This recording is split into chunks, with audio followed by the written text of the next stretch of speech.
What's going on, people? Welcome to Throwdown Your Questions, episode 51. I'm your host, Tony Polanco, and tonight we are joined by Chris Seal, who's playing Metal Gear Solid 5. Metal Gear. And Brett Murdoch. Metal Gear. Nice. Hey, your dog's here, too. Hey, there we go. There's a cat down there, too. Sweet. He's sleeping. Oh, yeah, I see the cat. The Okay. podcat. That's not even the podcat. The podcat's in the wild somewhere. Oh, really? Yeah, I mean, all your cats are the podcat, right? Yeah, I suppose. All right, so no Manny here because he's in Philadelphia, at some convention, I think. Apparently, he's been talking to some people about being on Throwdown, so we may have some cool guests in the future. So, that'd be nice. Yeah, I'll tell you guys off here. Very cool stuff. If he actually, this one specific guy, he actually said, yes, Mike, cool. I know Chris will be happy about this shit. Oh, nice. Yeah. One thing here, let me pull this up too, because Torrance, hold on a second, let me tweet this out too. And I got a bunch of shit running. I should have turned some of this off beforehand. Anyway, so Torrance, he went into the comment section of Throwdown Your Questions, the last episode, and he says some real shit, man. Let me just pull it up here real quick. I don't know if you guys read it, but basically it was Two Others Inc. about Riku-san. Oh, shit. Yeah, did you guys read it? No. But I think we have time for Tony to orate this for us. I will do this, so I just gotta... Wow, my computer's actually behaving a little good tonight. This is scaring me. Something's gonna fuck up, I know it. I had to mention it, man. Oh, man. Oh, there we go. Now it's loading up. How you guys been? What you been up to besides Metal Gear, Chris? Oh man, I can't. I'm obsessed. Oh shit! I know what to do. Before we even start, before we even do that, Brett, man, we didn't have you on Throwdown. You were supposed to regale us with a tale. Now, do you want to do it for this episode, or do you want to do it for Throwdown proper? I mean, I'll do it for this episode. I would love to come talking to you guys about a tale of vengeance and victory, but it ended up being It may as well have been a George R.R. Martin wedding for all things. Oh my god. Okay, what happened, dude? Okay, so as as on many servers in Ark, our server had an alpha tribe. The problem with this, and I'll predicate this, was it's still an alpha, and they're doing a good job cracking this down, but it takes time. A lot of people are still using aimbots, and this is one of my things in the whole PC console thing. Like, PCs tend to have overlays, they tend to have aimbots, they tend to have things like that, even in competitive gameplay. And a lot of PC doesn't have a good way to get rid of this. Unfortunately, in a game like this, that means that this can be exploited exponentially more than in any other game. In Battlefield, it's fine if you snipe a guy. In a game like this, if you snipe a guy, it sets him back 2 to 4 hours, and you repeat said process, and the gap grows bigger. So most alpha tribes have taken to setting some form of governance or something like that. And it's actually fascinating sociological stuff. Our alpha tribe was just a liar and a bully. And we had managed to stay out of most of their transgressions, most of the issues we had managed to skirt by, and it became increasingly, as we became a bigger and bigger tribe, seemingly accidentally as we recruited more people. One day we kind of woke up and found ourselves a powerhouse, and like many when went to high school, that meant rumors started flying. So we started dodging those bullets, and eventually came to odds with the person who had originally run our old guild. And we were all set to have a fight with them, and so they attacked us, didn't make any headway, and our response was a show of force, going up to their base and parading around some animals and thumping our chest a little bit, and then going back and calling it a night, because this was around 3 in the morning. Well, the Alpha Tribe leader had instituted a no raiding while offline mode, so we said goodnight to him, everybody went to bed. 3 in the morning, I got a message. Apparently, the guy in the other tribe had convinced him that we had somehow run away from a battle and then all logged out to hide under this guy's skirts. To which I explained to the guy, like, no, we went back, we shot the shit, we hung out in our base for like an hour and a half waiting for something to happen. Nothing fucking happened. So we're like, all right, fuck this, we'll deal with it tomorrow. So we logged out. This guy was also noted for sending like photoshopped screenshots to this guy. So I'm not sure if either of you guys or anybody out there plays Eve, but Eve has a very particular type of player that likes to involve themselves in the metagame, which is a fancy gamer way of saying fucking lie to people and take your game way too seriously.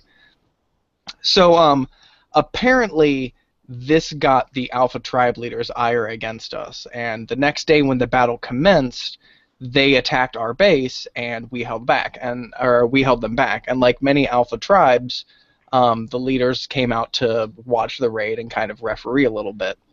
Well, we turned them back by, when they attacked us, we snuck a guy out back who took explosives to their base and blew a hole in it and killed a bunch of their dinosaurs. So they pulled back. And then the next thing I know, our main base gets raided.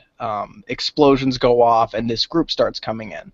We successfully fend them off, and at this point, just at our weakest point, the Alpha Tribe, who had managed to get themselves in position, basically executed us with aimbot-style efficiency. Suddenly, all of our members started going down to headshots and just inexplicable shots, being killed, running full speed. Intermingled with the horribly clumsy and fumbling attempts of the tribe that we were actually warring with, which was the kind of sad part, because we would have just wiped the floor with these people. They didn't have a chance.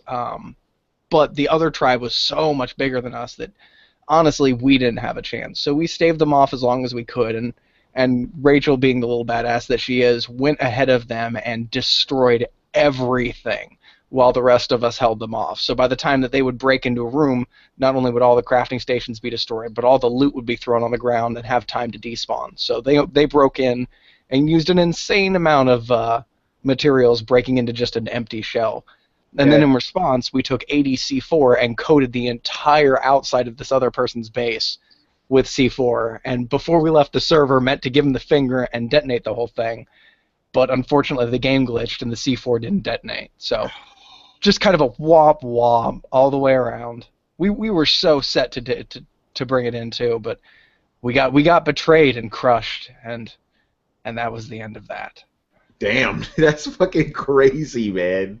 See, that's the type of shit you can't have in an offline game, I guess. Yeah. That's crazy. All right. I mean, it didn't turn out the way you wanted, but it was a very riveting tale nonetheless. Yeah, and now it's like season 2. Now we have the option of all of these different servers that are parallel dimensions of each other's, but have grown differently since the launch of the game. Like, now it's almost like a slide. Either you watch Sliders? Hell yeah. Okay, it's a Sliders type situation, where now we have the option of venturing and exploring our way through a series of different lands until we find a home that fits us, and then fighting to claim a stake in it. Like, there's just personally, I need to take a break because I have some fucking work that needs done. That sounds like me and Metal Gear. It's like, I need to stop now, man. I got shit to do. Hold on, let me check this real quick. I'm pretty sure I have you beat out. But I'm sure you do, but what do you have, like 500 hours or something? Let's see. Let me check my library here.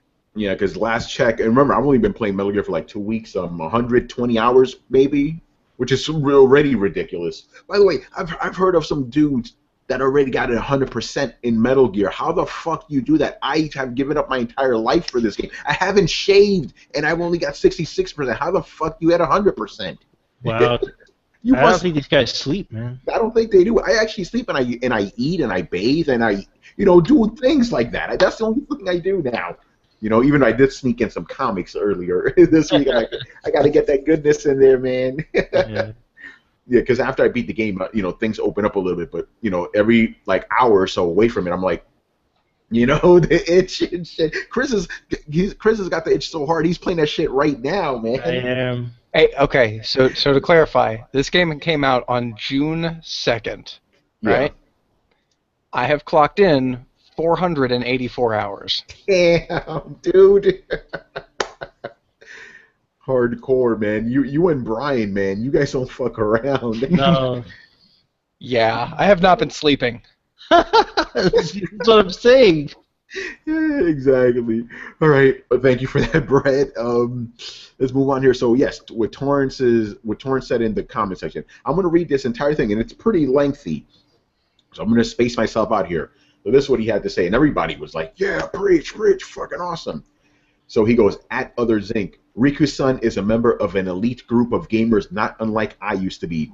I was just like Riku-san back in the days of the Sega Saturn. I had a heavy interest in Japanese games, not only because they were different from the garbage the US publishers were putting out, but because they were better.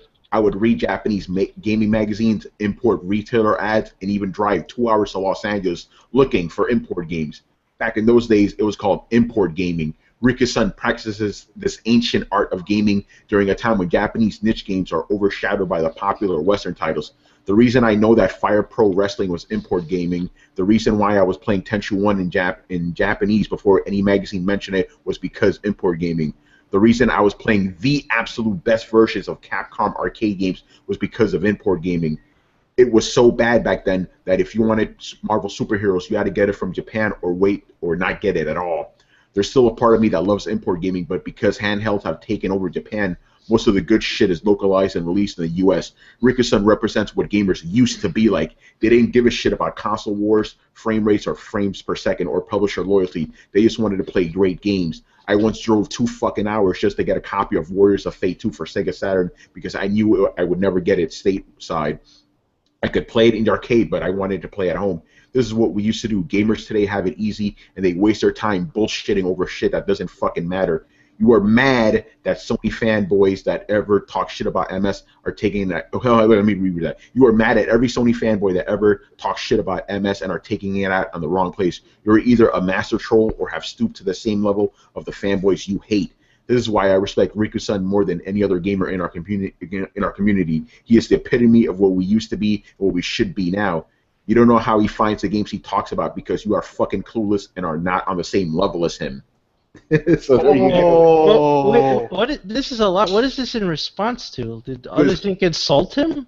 But not really, but you know, because others think's pretty arrogant, right? So Yeah. what happened? I guess I should have given some context. So Wait, are others Inc.? Yes, our others. Yes, Fred. Believe it or not, he's actually kind of arrogant. So last week, Riku was on Throwdown Your Questions and stuff, and we were asked, you know, who are your favorite publishers? You know, he named Xseed, Atlas, and Yeah, Bandai. I remember that. Yeah, those are his main guys. So, Atlas.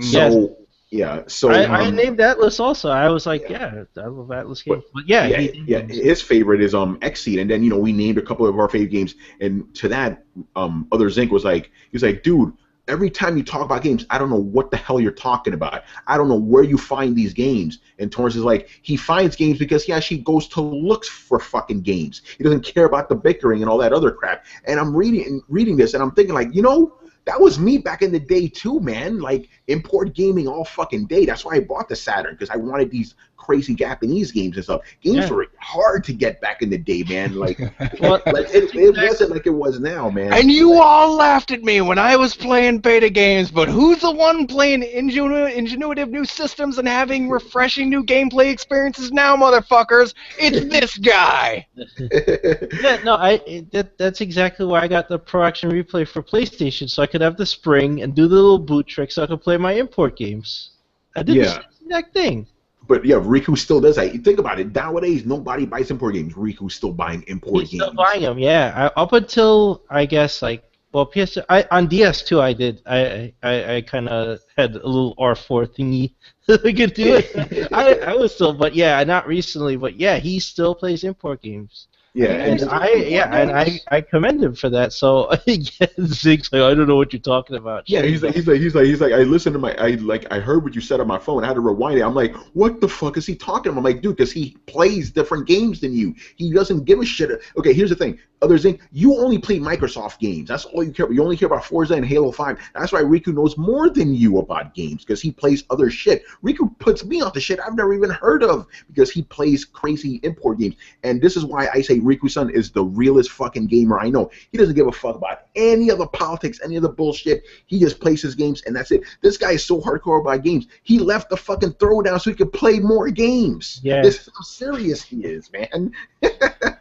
I think that there's a certain difference between a fan and a fanboy, and I will try my best to illustrate it. But before you do that, I'm just going to say, yes, I agree with you. I haven't even heard what you said, and I already agree with you on that. But anyway, go on. Tony, you are probably one of the most stubborn assholes I know, and I mean that in the most loving way. It's true. But still, Tony will go out and as much as he thinks the Oculus Rift is stupid because it's not a fucking holodeck, he still goes out. He still leaves the house and gives up a good chunk of his personal time to go try an Oculus Rift game because you know what? It may just jump out and speak to him because you know what? It's a new gaming experience because you know what? It's something cool and techie and new that not everybody gets to do, and that alone is reason to fucking do it, right? Yep. Like Tony isn't in it just for playing a certain kind of video game. He's in it for playing the games that he knows he'll like, playing the games he doesn't know he'll like, playing the games that he's pretty sure he doesn't like, all in the name of being on that front edge, you know? So Tony can appreciate the game on many different facets. Chris is an artist. He's worked behind the scenes. He can enjoy a game both as a player, as a creator, as an artist. He can enjoy a video game from all of these different facets. So whatever's going to give him the best experience of this, he's probably going to try and check all those little boxes. I'm kind of the same way. I like the art in things. I also like philosophy and stories. I play RPGs. I play tabletop games. So I have my own little, micro environment that I'm kind of working with. And like a perfectly great Venn diagram, we all overlap in this video game place, but that's not all we're limited to. Some people, that is literally all they're limited to. And that, I think, is the difference between a fan and a fanboy. And yeah. I think that's the problem that you honestly see with Others Inc. It's, yes, Others Inc., like, he does enjoy some of the same video games that you do, but you have to understand that he is a much larger person than just what he shares in common with you. And maybe, just maybe, that's because you guys enjoy some of the same root stuff, and maybe, just maybe, there's something to learn from that.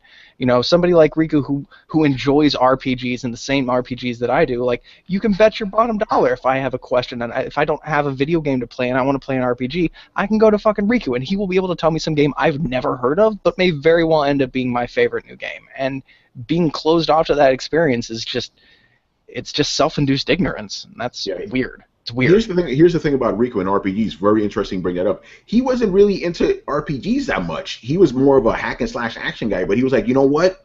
Let me open myself up to this. And now he's a big RPG guy. You know, he's not limiting himself that way. Yeah. So, yeah, that's a fucking gamer right there. That's why Riku gets respect from me all fucking day, man. You know? So, and everybody should aspire to be like Riku. Stop with the bullshit. Just play your games, you know? Be passionate about your hobbies and leave your beef at the door. Exactly. All right, so with all that said, let us get to some questions here. Oh, almost forgot. We got a winner for the Metal Gear contest for PC. Metal Gear Solid 5 for the PC. We got one, so we'll announce you at the end of the show. Just keep watching and listening and all that good jazz. All right, first up, Final Stage boss, as always. After playing Metal Gear Solid 5 and loving the D-Horse, it made me think about other games that had horseback riding. So my question is, what games had the best horseback riding? I love this question. Brett, let's start with you. What games, had really good horseback riding mechanics to you? Red Dead Redemption. Yes. Dude, that's like the go-to answer. It really is, man. Well, you know what? Rockstar knows what the fuck they're doing. They've proven this time and time again. Like, I could say Roach's horse from Witcher, but honestly, I felt as convenient as just holding the button down and keeping to the road was. And, it seemed pretty normal because a horse does have a sentience of its own. It seemed immersion breaking to me. And Skyrim's weird cliff-crawling horses were super convenient, but also not really what I was looking for. And honestly, I don't think that it's the horse that makes the game, but the framework around the horse that makes the game. And I think Red Dead had a lot of survival elements that made you rely on your horse. You camped out on the prairie, you hunted animals, you spent a lot of time with your horse. It wasn't just a glorified Segway. It became something more, and that's what it is. I don't think in capturing the shape of a horse and the sound of a horse is enough. If you really want to have a horse in the game that people care about, you need to replicate the emotional relationship that early horse-dependent people had with their animals. Man, that's some true shit, man, because when your horse died, you felt it. It's like, oh fuck, God. Man. And then it's like, not only did you feel bad, but you were like, you were kind of scared, like, oh shit, I'm out here on my own now. This is scary. Yeah. Especially with all those fucking leopards and shit. I'm like, oh, dude, fuck. Imagine if they had like I would love to see a thirst and like hunger system. So like if you get stranded in the desert without any water, you're like, I am fucked, and then you come across some settlers, right?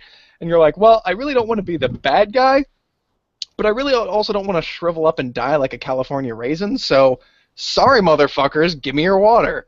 Like I feel like that would be, an immersive experience. I feel like it would add another layer to it. And I'm getting off the rails, but whatever. I think Brett wants the West Z, or I don't know what you'd call it. I don't even need that. Like I'm really enjoying the survival elements being integrated into games. Like I loved hardcore mode in Fallout. Like I thought it was kind of ham-fisted, the fact that it weighed and measured every bullet. But I like the idea that it's never about just running to the next place and shooting the first guy you see. Like, how about we do things like take off item pinging in video games and make us actually have to care about more than just the character's regenerating health bar? How about we make them actually have to regenerate health? How about we worry about not breaking a limb because it's going to impede our movement for the next 10 minutes? And yeah, I realize at the end of the day, I'm talking about constipating the game and stopping gamers from getting straight through the meat. But, a cake that's made entirely of frosting isn't a very good fucking cake either, Yeah, Chris, man, go ahead. Horse. I also have to agree with Red Dead because it was amazing.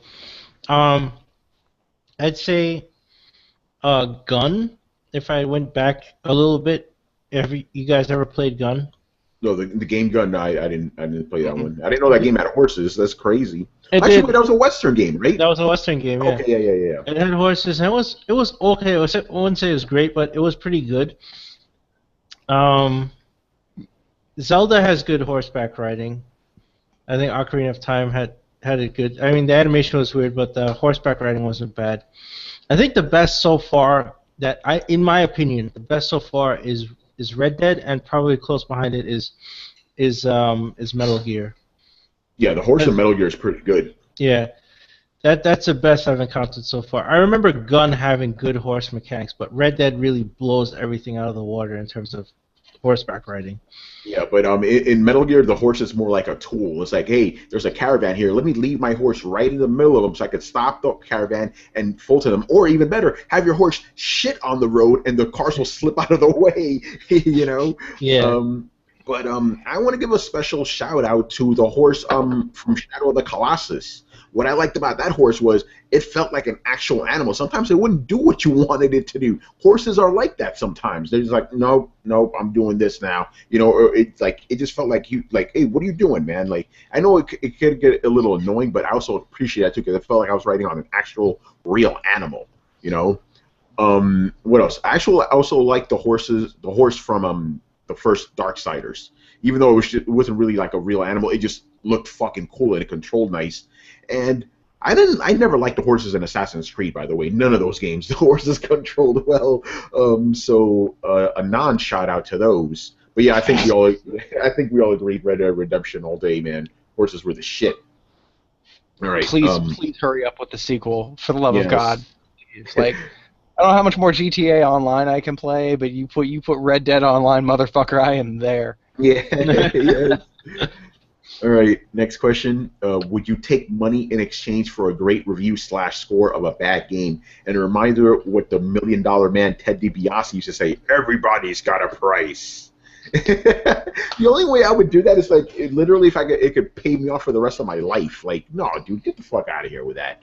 Like that Jeff Gerstmann shit. That's why he left. Actually they fired his ass. No, you don't do that shit, man, because no one's gonna take you seriously anymore. If you like, oh yeah, I'll take some money and shit. I'll talk good about your game. That's why those YouTubers are in trouble now. I know you guys heard about that shit, right? Mm-hmm. Microsoft paying you guys to give them good reviews and shit. I know Damien's gonna get on my ass about that, but come on, Damien. It's true. It happened. It happened. It took time for them to get caught, but it was there. Yeah, I mean, granted, I always try to be fair to a game, but I'm never gonna purposely talk it up just because I'm getting paid for it. I've never gotten paid for a review anyway, but no, I wouldn't do that shit. That's fucking ridiculous. Even if you send me to a event or something, like, no, the game sucks. It fucking sucks because the instant I start lying, no one's gonna take me seriously anymore. So fuck it, I'm not doing that shit. What about you guys?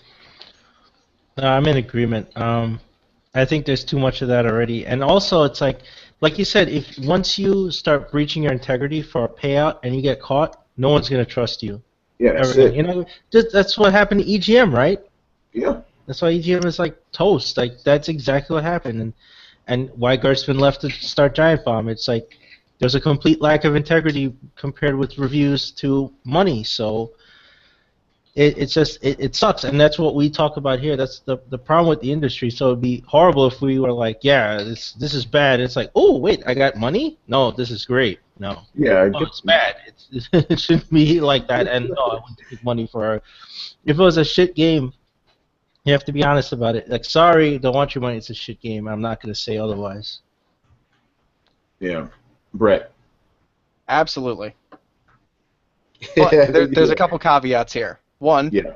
it would have to be just an obscene amount of money. Yeah, So it has to be really like okay, can I live off this money for the rest of my life? Then sure, like $1 million, like Yeah, tax free. a million tax free plus. But here's the thing: like this is a non-argument because the amount of money that you would need to actually pay me off would be way higher I know. than you're probably willing to put into your marketing budget. And number two, I would technically give a good review, but the most like transparently good bad review followed by a finger walking out backwards of the door. Be like, this game, talking about the game, you'd be like, this game barely crests over 20 frames per second, which is good because it makes you not notice the horrible gameplay and AI much more. So you'd almost believe that this was a real video game. 9 out of 10. Yes. You finish the review, you turn it in, quit, cash the check, and just fucking move. Be like, y'all fuck yourselves.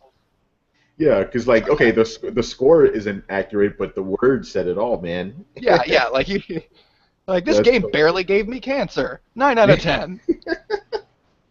Yeah, it wins on that round, right? Oh man. Yeah. All right. Last question from Final Stage Boss.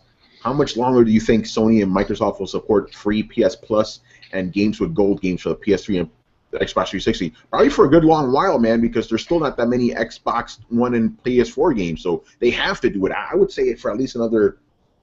Actually, here's the thing: they don't technically need to stop doing it. They just keep it going until the generation's over. Right. It's an incentive to keep the membership. So why would they stop? It's like you have these games in your library for free as long as you keep the membership up, right? So it's incentive to get people to sign up for either Gold or PS Plus. So Yeah. I think they need to stop. Yeah, No, you'll see them start throwing out shovelware games for free before you'll start seeing them actually quitting it. Yeah, They'll just render it useless to the point where nobody downloads those games. They'll be like, great, Peggle 9, free this month. Yeah, but it's also one of those things like nobody has played every single one of these games. Like Mirror's Edge was recently released. Man, he never played it, so he got it. Same thing with Ground Zeroes. A lot of people didn't play it, so they're playing it now. So there's no reason for them to stop that. Why not? And plus, it's a bullet point. Hey, we got 6 games this month, guys. 3 of them just happen to be PS3 games, but 6 games. So yeah, it ain't gonna. Yeah, I'm gonna stick with that. It's not. They're not gonna end them. No, it makes absolutely no sense too. All right, next question. My man Fern Gully. All right. For our anniversary, my lovely wife bought me this ridiculously high-priced Alienware pictured below. It's my own bloody fault because I was lollygagging around on building my own. This thing is almost over $4,000, mate. Is it bad that I want to return it, get the money back, and build my own? I asked because I heard that the parts that are used on these things are sometimes not the best parts. I mean, I love the gift and I rewarded her passionately for it, my man. but I need you mates to tell me what you know about the parts used on fully purchased PCs, namely Alienware. Torrance might know this as well. Torrance gave a pretty good answer. Should I give Torrance's answer before you guys dive in? Yeah, why not? Yeah. Yeah, let me find it here first. Okay, he goes. Torrance goes, that wife of yours spent $4,000 on that system. Keep it and play it to death. I checked that thing out at PAX. It's truly a marvel coming from AW. Get on Steam, put everything on Ultra, and have a blast. In 10 years, build your own. No reason to get a refund on this unless you want a computer and something else like a DSLR camera. Shit, dude, you could pull one of those cards out and sell it if you wanted. I'll let, obviously Chris and Brett get into it because they're technical guys. I say the pure fact that your wife spent $4,000 on you, keep the shit. like keep her happy, keep the fucking thing, man. Because, whoo, boy, that's a woman right there. Give her more passionate love again, man. That's a beautiful thing. So I would say no, keep it. Keep that shit. Keep that shit. But from a technical standpoint, what do you guys say? I'm looking at you, Brett and Chris.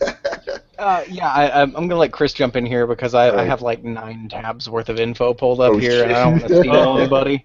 Yeah, I feel bad because I understand it's a really wonderful gift, and it is probably a powerful PC. I just know from what I know about Alienware and Dell that they don't use the best parts when they put together the machines, and they tend to heavily overcharge for what's in there. So on the one hand, it is a gift, right? A wonderful gift from your wife. So I would heavily lean to what Tor said, and like enjoy it, play the shit out of it, and then plan out your next upgrade a couple years from now. Not a couple years, like not even 10 years. I'd say like 4 years, right, or 5 years. But if you want my honest opinion, yeah, they overcharge for subpar hardware. They usually cheap out on motherboards, and I don't know what kind of NVIDIAs they have in there, but I know it's the 970s, but I'm not sure what brand they are, and They're NVIDIA. yeah, and I don't know the other specs of the machine offhand. I think Brett has it open, so he'll talk more about that. So in my heart, I want to say like, yeah, you could do way better by building it yourself. I probably shave off $1,000 at least off of that price or more, and build a pretty awesome PC yourself, and maybe I don't know, treat her to a vacation with the surplus. That's what I was thinking. Here's how I think you get around this. Like, one, I have to echo what everybody says. Your wife is awesome, and you should echo that everybody here thinks so. 2, if you can easily get away with returning this without catching a whole bunch of heat, there's a bunch of good options for you. The first thing that I would say is, no, it's not worth the money. And Chris hit on a very bang-up point in that Alienware does usually cheap out on their motherboards, which you want to keep in mind is the backbone of your system. I recommend, if you're going to dump money anywhere, you make sure that you get a good motherboard with dual BIOS, so it doesn't crap out on you. Most of them will give you a really good damn near lifetime warranty, so that you can build and rebuild your PC until your little heart's content. That being said, the PC that I am looking at seems to have, let me see, 2 or 3, depending on which model you got, GeForce GTX 760 graphic cards with a total of 8 to 12, I'm guessing, gigs of DDR5 GPU RAM. It has an Intel i7-5930, which is top of the line. So I mean, it's not a bad PC. It's got 16 gigs of quad-channel DDR4 RAM at 2100 megahertz, which is good RAM. But let's just break this down for a second. So your i7 is going to run you maybe $600. 2 of these video cards are going to run you $350 a piece, so $700. So what are we up to? $1,100 right now. 16 gigs of RAM. Let's say another $200. So that's $1,300. 256 gigabyte SSD hard drive. Looking at another $100. So let's see, what are we up to? 11, 12, 13, 1,400. 1,200 watt power supply. There's another $400. So like that's 1,800 right there. A really nice case. That's another 200. So we're up to about $2,000. Fans, operating systems, etc., etc. You can easily equal this PC for $2,500, and definitely know all the parts that are going into them, and have a lot of these parts, if you buy them from a place like Micro Center, warranted for at least 3 years, if not more, without upping your budget quite that much. Now, if I'm comparing this correctly to the one I'm seeing on their website, which has a base price of $3,568, that would free you up for roughly $1,600. Now, this $1,600 could be used to take your wife to Hawaii or build a second equally badass gaming PC so the two of you can venture into unknown realms together. I would recommend finding a way, if you are going to return it, though, to put this money into an investment. And my personal choice would be build her an awesome gaming PC. There's nothing quite romantic like giving a little so that your partner has any. And if you're not actually giving up anything, all the better. I forget what the story is, but it's a story where the woman sells her hair to buy the husband a pocket watch chain, and the husband sells his pocket watch to buy the wife the comb. It's kind of one of those situations. So if you can get away with it, I would save yourself roughly, $1,500, $1,500. And however you choose to reinvest that is up to you. But Alienware, you're paying a lot for the brand name. You're paying a lot for this really weird case that they have. And especially a lot of the graphics cards are going down in price as the new generation is released, and I'm pretty sure processors just went through that. So you're seeing pretty heavy price declines on a lot of this.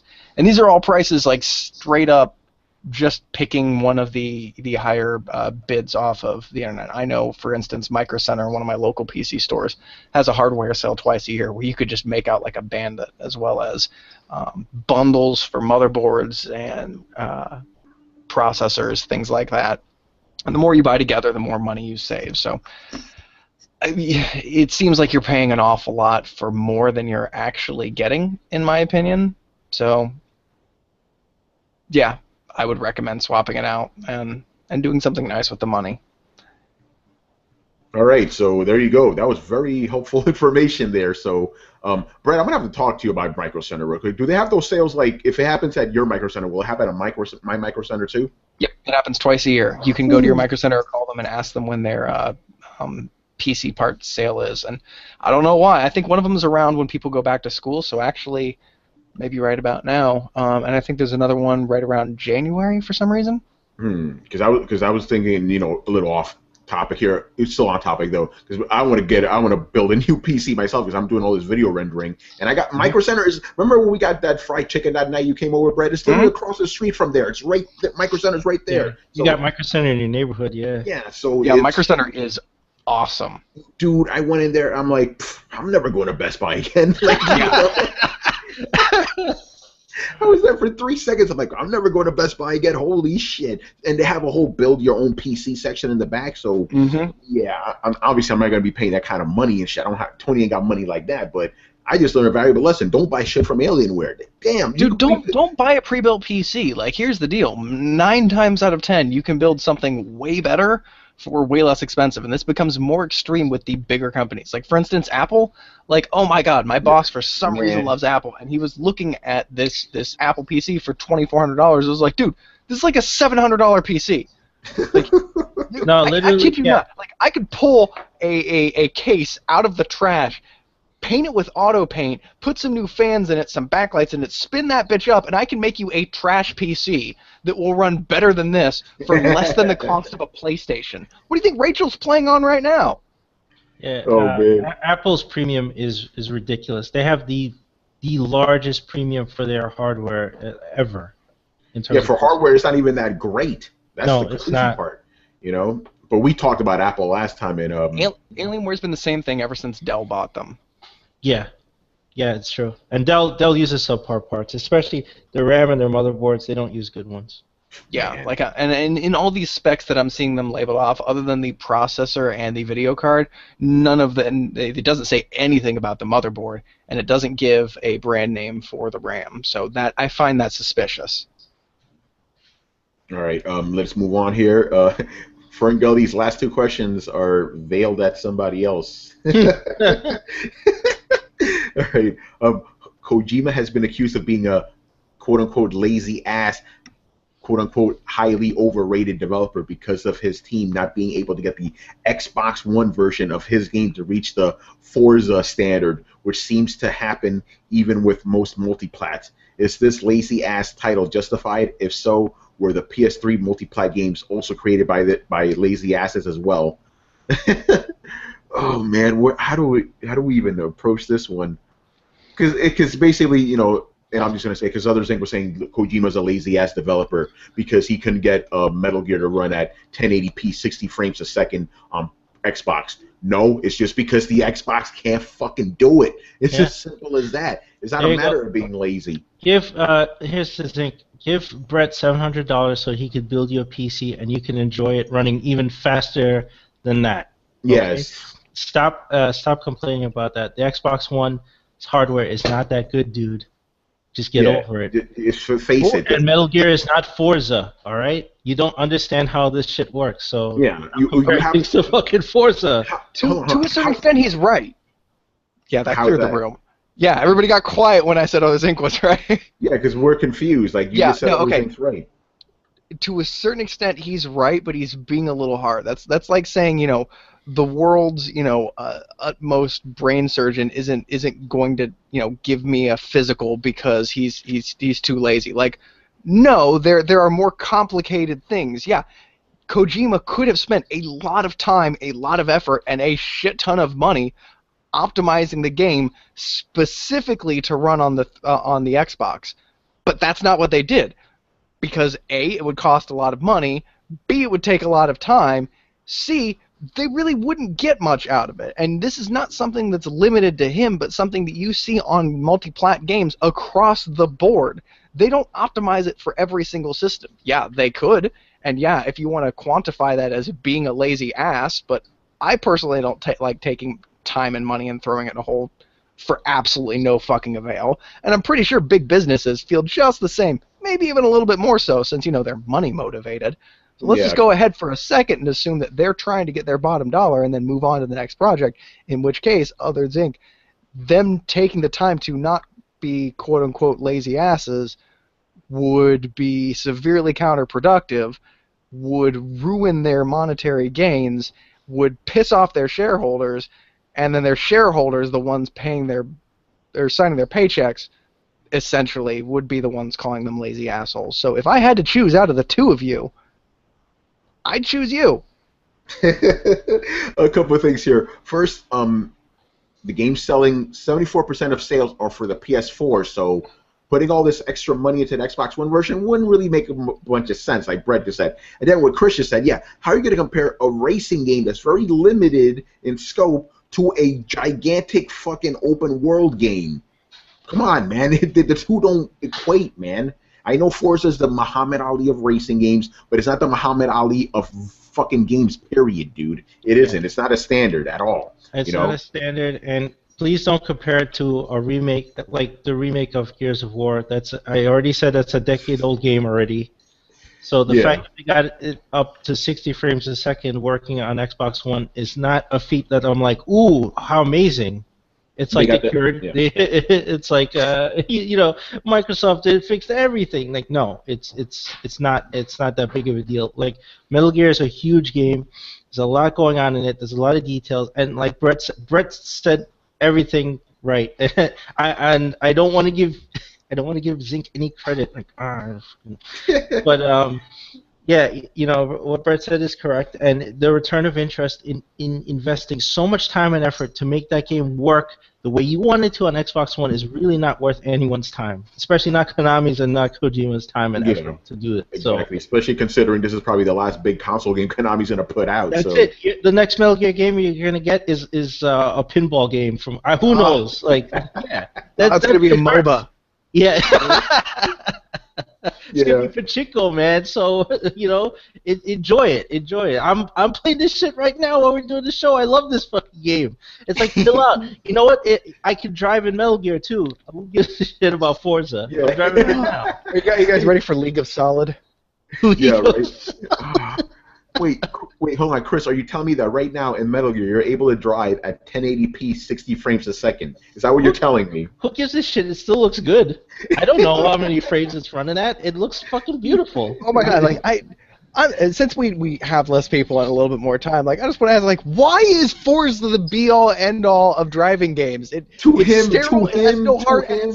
collision damage is absolute shit. It is absolute crap. Hold on. GTA has better collision damage and more realistic like damage affecting how you drive than Forza does. And it's an open world game that you do stuff other than drive. This is highly unacceptable. Don't say that about Forza, man. I am. I'm saying this about Forza. When I slam into a guardrail at 60 miles an hour, it's going to get more fucked up than that. I've hit a patch of ice and slid at 15 miles an hour, and it's bent my axle when I hit the fucking curb. You going to tell me that when I pop a curb and hit a guardrail at 60 miles an hour that I'm going to be able to continue fucking racing, and I'm just going to have some paint damage on the side of my fender? Fuck you! What are your cars made of titanium? Exactly. And all they're going to hear from this conversation is the part where I said that Xbox One hardware is really not that good. But think about the conversations we had before this. Brett and I just discussed trading in a $4,000 Alienware for what Fergal could potentially get building his own PC. We were talking about PC. We've been talking about PC hardware at the start of the show. So compared to what you could run Metal Gear on, yeah, it doesn't look that good. Yeah, dude, come on now. That's what I'm talking about. The Xbox One is a limited fucking system. Face it. PS4 is a limited system, okay? This is why I keep telling console gamers, stop with the bullshit. I'm talking about 60 frames, 1080p. Build a fucking PC and stop with the bullshit. Seriously. Consoles are fucking limited. Stop with the bullshit. Please. So does that make Nintendo a wind-up toy? Man, Nintendo is a fucking toy, dude. Let's just be honest. Oh man! All right, let's move on to the last question about Mr. Ferngully. This is kind of similar to this one too. There are many PS4 multiplayer games accused of being quote-unquote ports. Incidentally, these very games clock in at the Forza standard. What is the truth? Are these games being made on last-gen tech and then ported to the PC, PS4, and Xbox One? Or are any of them being made on the PS4 first, then ported to others like the Xbox 360? That's actually a pretty good question. Games are made on PC, dude. Like, the whole thing of, like, this is the lead console is kind of gone this generation because consoles are like PCs now. So make it for the PC, and then you, I guess, downgrade it. Or I don't know how you fucking do it, but yeah, I don't know. Yeah, they make it on PC, and then you have to optimize it for whatever console you're gonna. That's not always true. Dark Souls is a great example. It was built and optimized for PlayStation tech on the PlayStation engines, and they actually had to port it over to PC. Yeah, no, I said most cases now, but yeah, there's still like some out there like Dark Souls where it's they build it on a console, and I know there's a couple other games where. But, if we're going to say there's a lead console this generation, it is PS4 because most games that you hear about that are being, built on something first, it is on PS4. But again, PS4 is essentially a PC now. It runs on PC architecture, and it's always been the case that they develop for the leading console. It's just Xbox isn't the leading console anymore. They used to develop last generation. They developed on the 360 and then ported to the PS4. This generation, they're developing on the PS4 and porting to the Xbox. Which, okay, I also want to state there's a difference here. Last generation, the PS3 was technically still more powerful than the Xbox, right? Yeah. But its architecture was harder to figure out. So when they worked on a game for the 360 and then ported it over to the PS4, they would run into problems getting it to port, and they'd run into bugs, but the quality of the port would be undegraded, right? Now, when you have a flip-flop, the same doesn't happen. Because the PS4 is technically a stronger system, and Xbox is just kind of technically a weaker system. Sorry, guys, I'm going off specs here. There is no magic sauce. Then when you develop for the PS4 and port directly to the Xbox One, you do have a degradation in quality. Do you see what I'm saying? Yeah, exactly. So like it's not exactly the same. We're still comparing apples and oranges here because only now does the idea of porting from one system to another become an issue when the more powerful system is the one in the lead. When it was the more powerful system was the one trailing, the whole system kind of righted itself a little bit. It had a sort of homeostasis to it. Now it's just all out of whack. Yeah. Chris, get in here, man. What do you say? I lost my train of thought because my dogs were bothering me. Oh no. But yeah, it was about porting and stuff, lead consoles, all that shit. Oh no, I agreed with you. Like most stuff is developed PC first and then back ported to the consoles, and Brett made a very good point. You start with the lead console. So this generation is PS4, so they're developing straight on there. This is not a case of coding for last gen. Why would you do that at this point? Like, that doesn't make any sense. Yeah, exactly. You code on the lead console, or you code on PC and you backport it, or you code on the lead console and then port it over to the other systems. Like, you're not going to compile something on a... And the architecture between PS3, PS4, 360, and Xbox One is entirely different. Doesn't make sense to go from a PowerPC architecture, compile stuff on there, and try to compile stuff on an x86 architecture. That's dumb. And it creates so much more work. So they're going to start from the lead console, they're going to start from PC and go backwards. Yeah, that's basically how it works, you know. All right, next question here from Michael. Is saying a character is in a game considered a spoiler? Only if the character was never revealed in an official trailer or something. And the reason he's asking this is because he claims that we spoiled Huey Emmerich being in Metal Gear Solid 5. No, we didn't.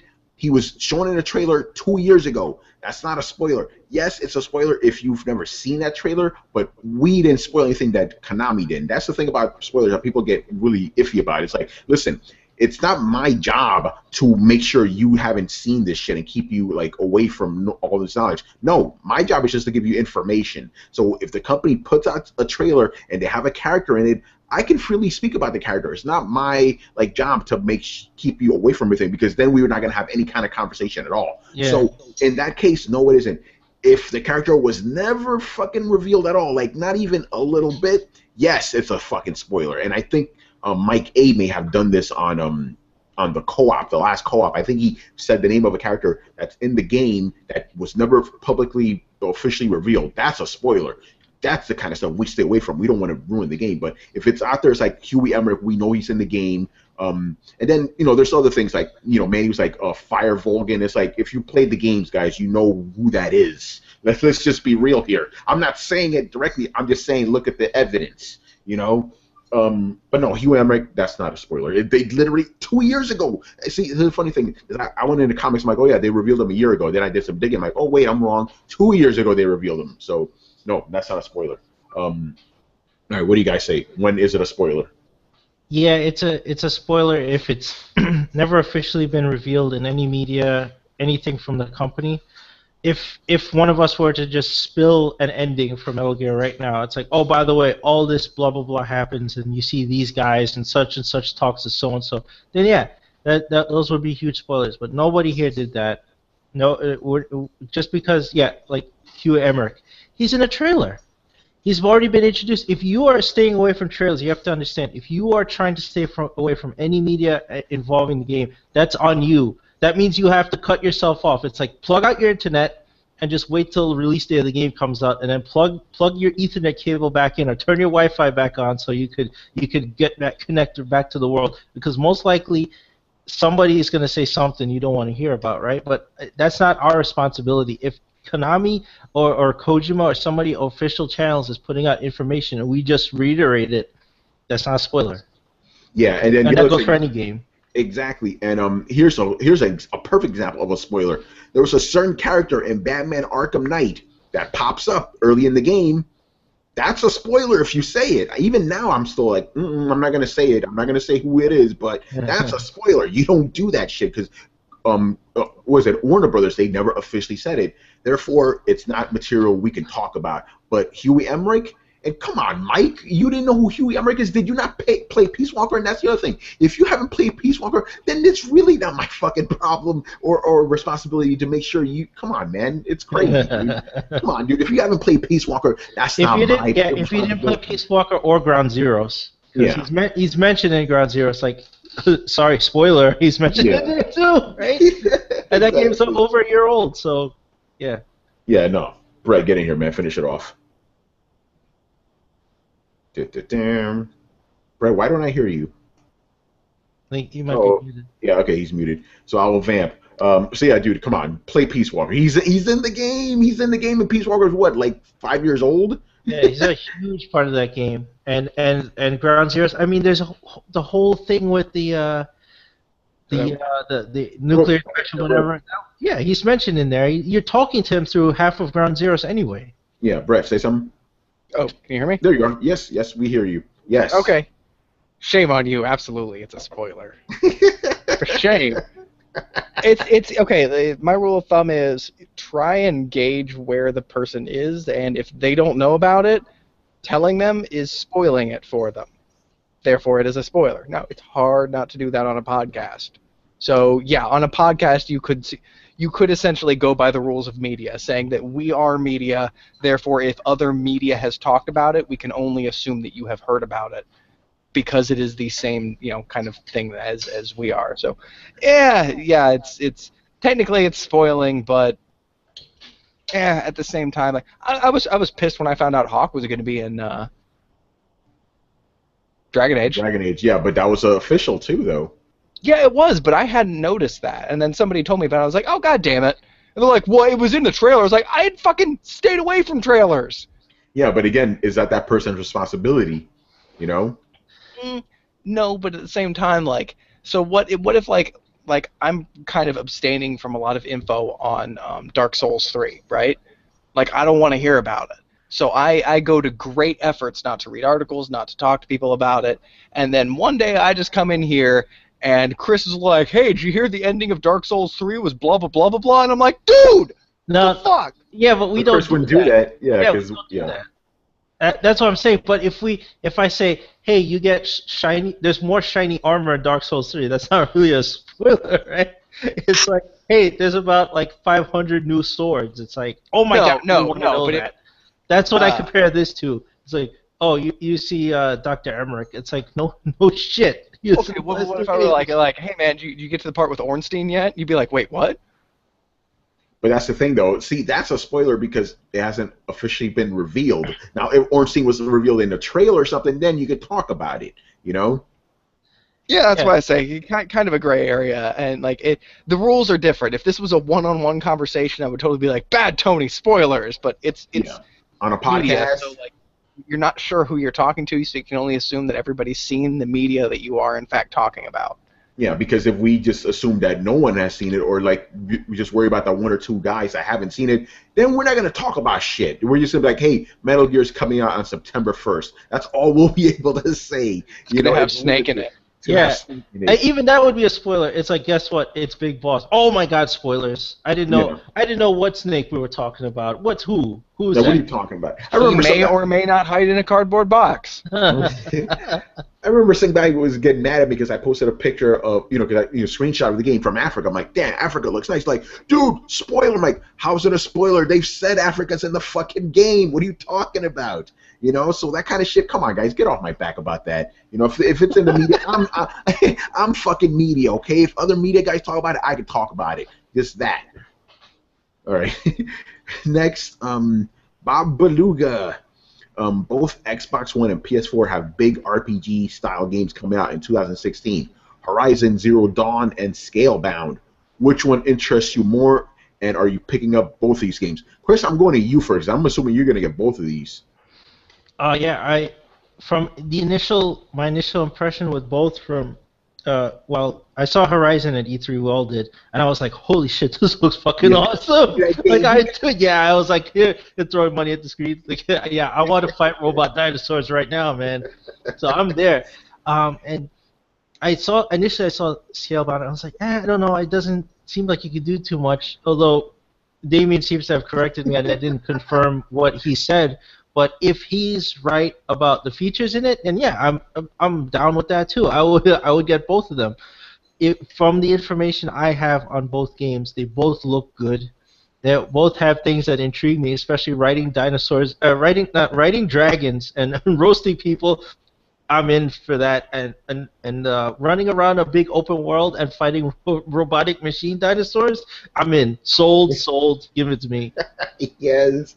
All right. For me, obviously, it's going to be Zero Dawn because I don't have a fucking Xbox. If I did have an Xbox, I'd pick up that Scalebound in a second, man. A giant fucking dragon? Are you serious? Give me that game, man. So I guess as far as interest goes, I'm interested in both of them, but since I don't own an Xbox right now, I'll have to get the Zero Horizon unless I get a nice PC and they eventually port it over. Because Xbox don't keep shit now, man. Everything comes to PC. So who knows? All right, Brett, what do you say, man? I am interested in Horizon. I am not interested in Scalebound, and it actually doesn't really have anything to do with the systems that they're on, and has very little to do actually with a lot of the gameplay that I've seen. It has to do with more, I think, what these games are born out of, I guess. Like Horizon Zero Dawn seems like somebody had a really good concept, or like, here's a really cool world.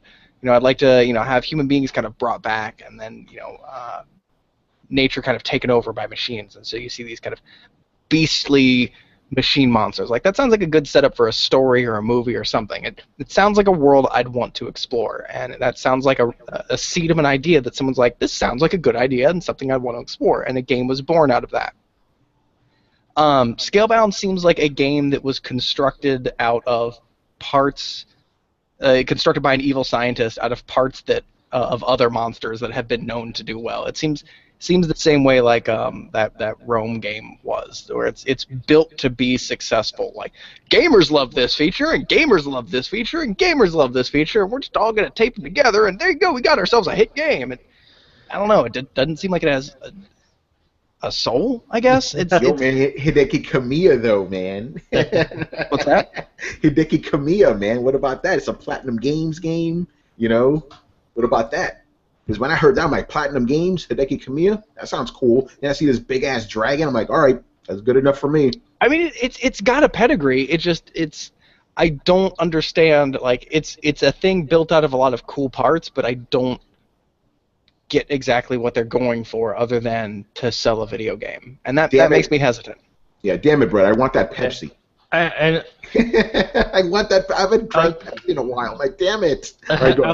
I was going to say, I get son of a bitch. It's like, he's right, it has a pedigree, and you want this to be like, if I made an analogy to Star Trek movies, you want it to be Wrath of Khan and not Insurrection. Yes. Which are both based on Star Trek, but one's a fucking piece of shit. One's an awesome movie, so I can see his points.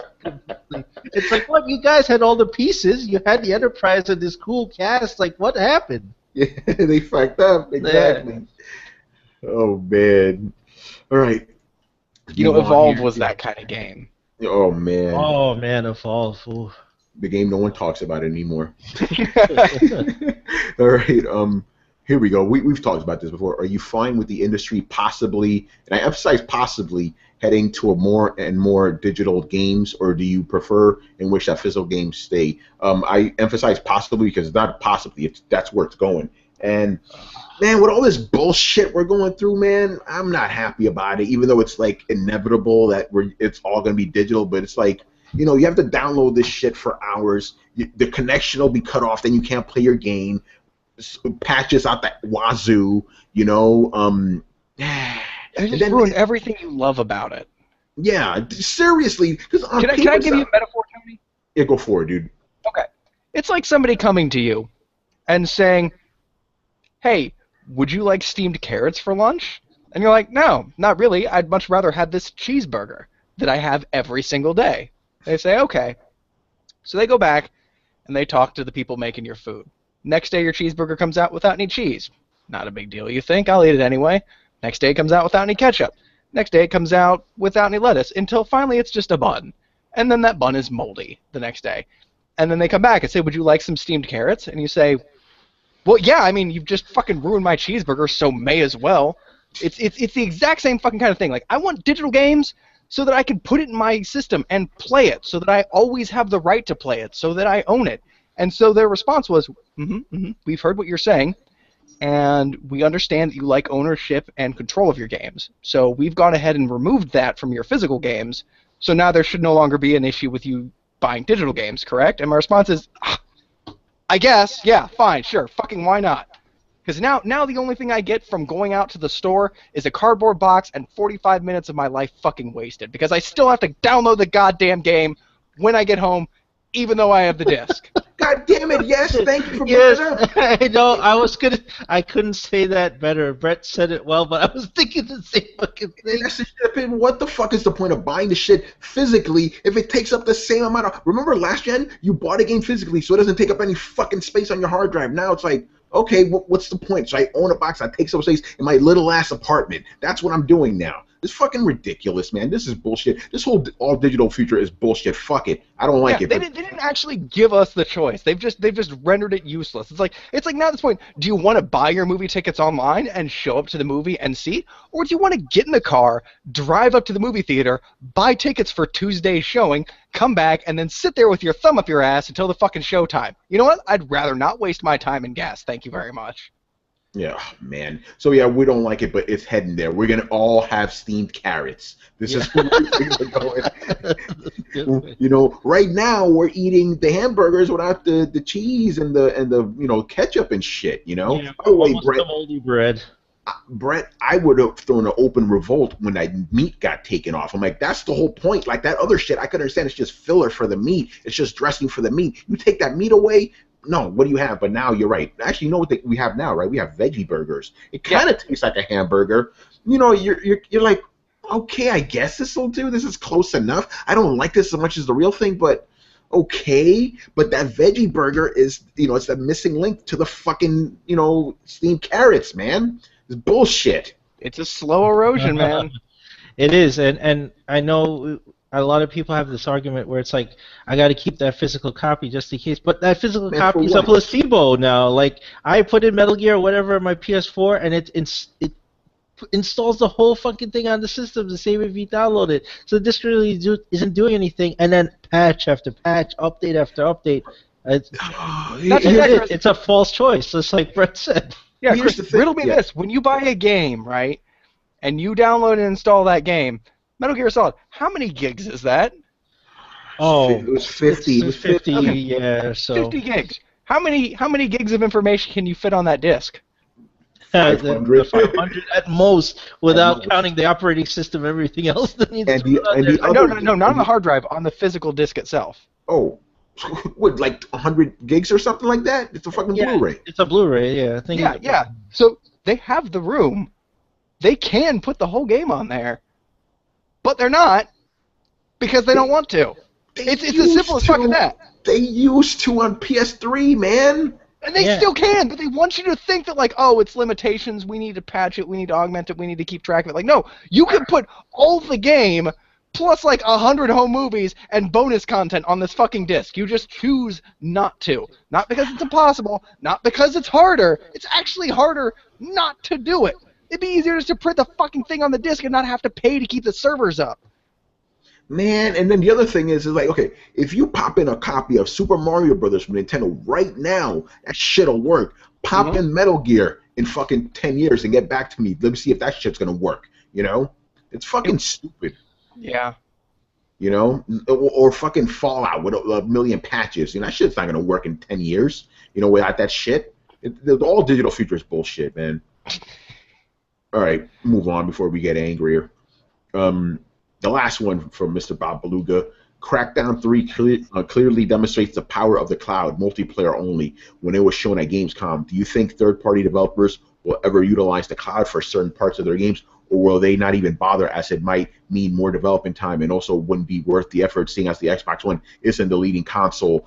Goes back to what we were talking about before. Why would they do something that's going to cost them more time and money? No, the third-party developers are not going to do this shit. They're not going to bother. It's like, okay, games are selling more on PS4. Why are we going to give the Xbox One an extra feature? No, it's not going to happen. Simple as that. Pardon me if I'm wrong here, but you don't actually need physical hardware specifically geared towards utilizing cloud-based computation, right? You just supplement the computation in the code being done from an off-site computer. So instead of, insert algorithm here, it's find or receive answer from said algorithm, insert said answer here, continue said process tree, correct? Yeah.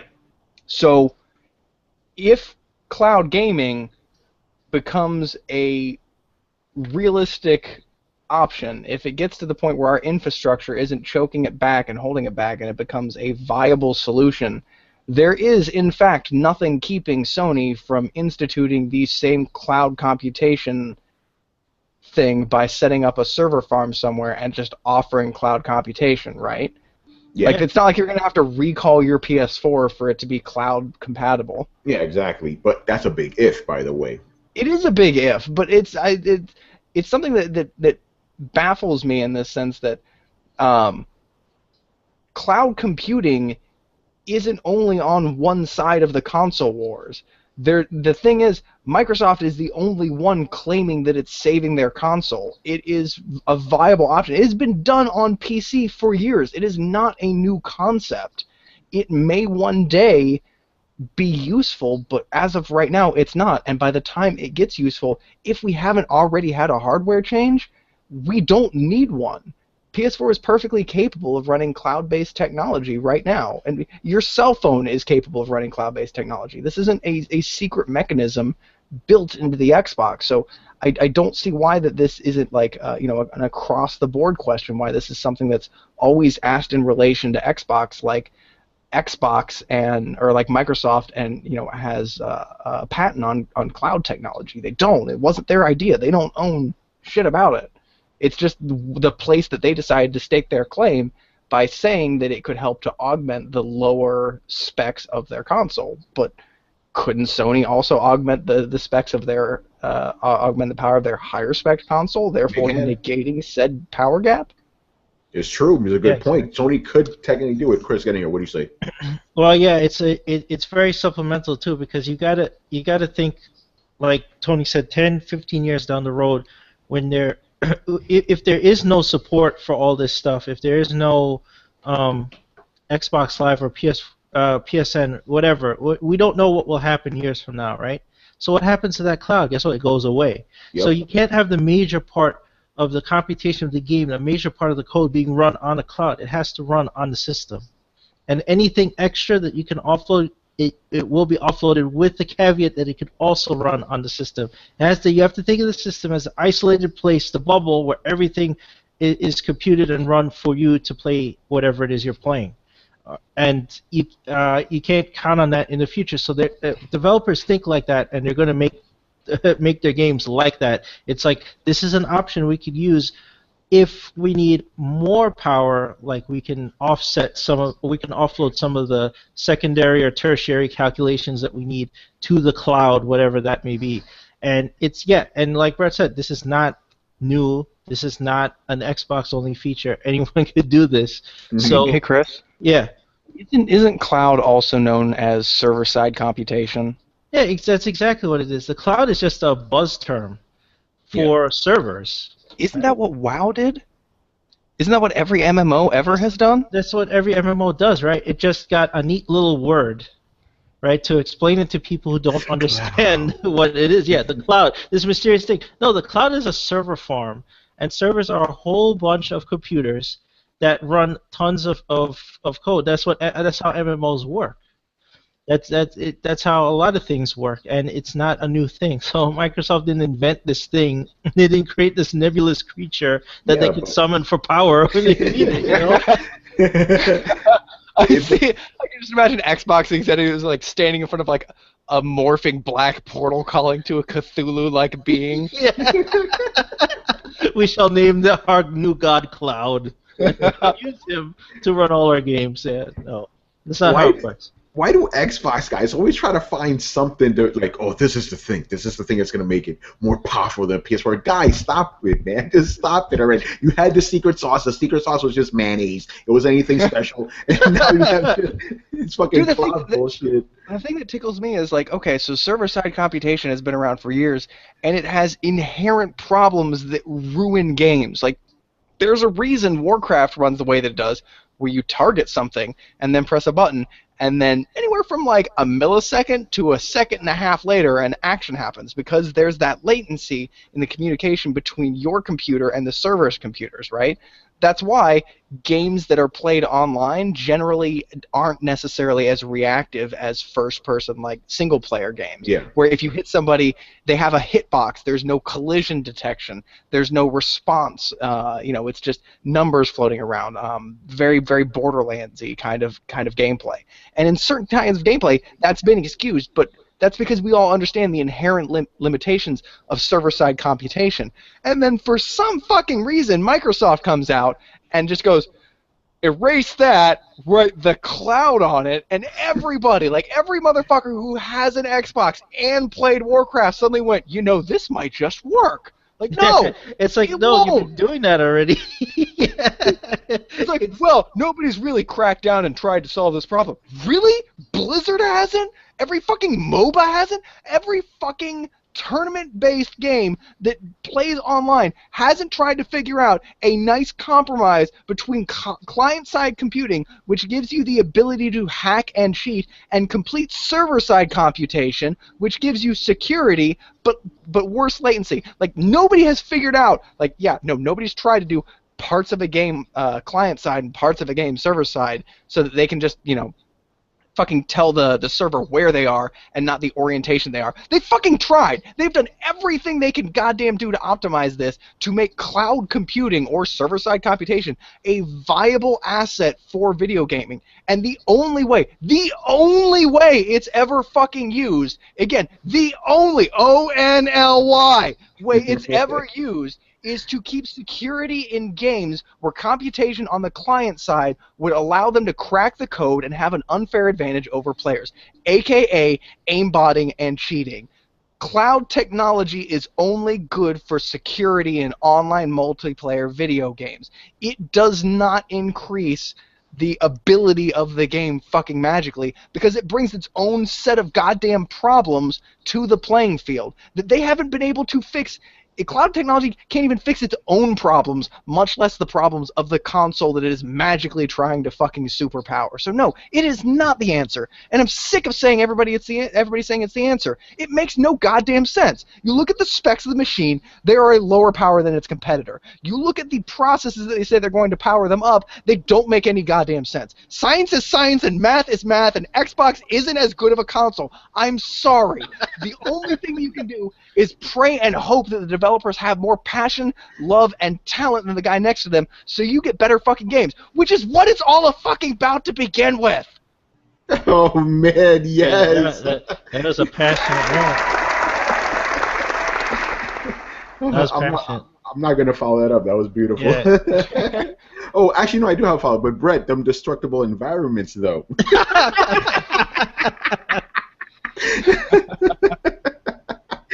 All right, let's move on here. Mr. Damien Percival, here we go. I'm pretty sure he's very happy with us at this point of the show. All right. What is your take on the announced DLC for Uncharted 4 6 months before the game is released? I know what you're trying to do. Dude, this is just the way it is now. Fucking Batman did it. Every fucking game's doing now. Hey, here's DLC that you're gonna get when the game comes out. It's like, Last of Us did it too with the Left Behind shit. It's stupid, but that's the way it is, No, it's okay. Hold on. Yeah.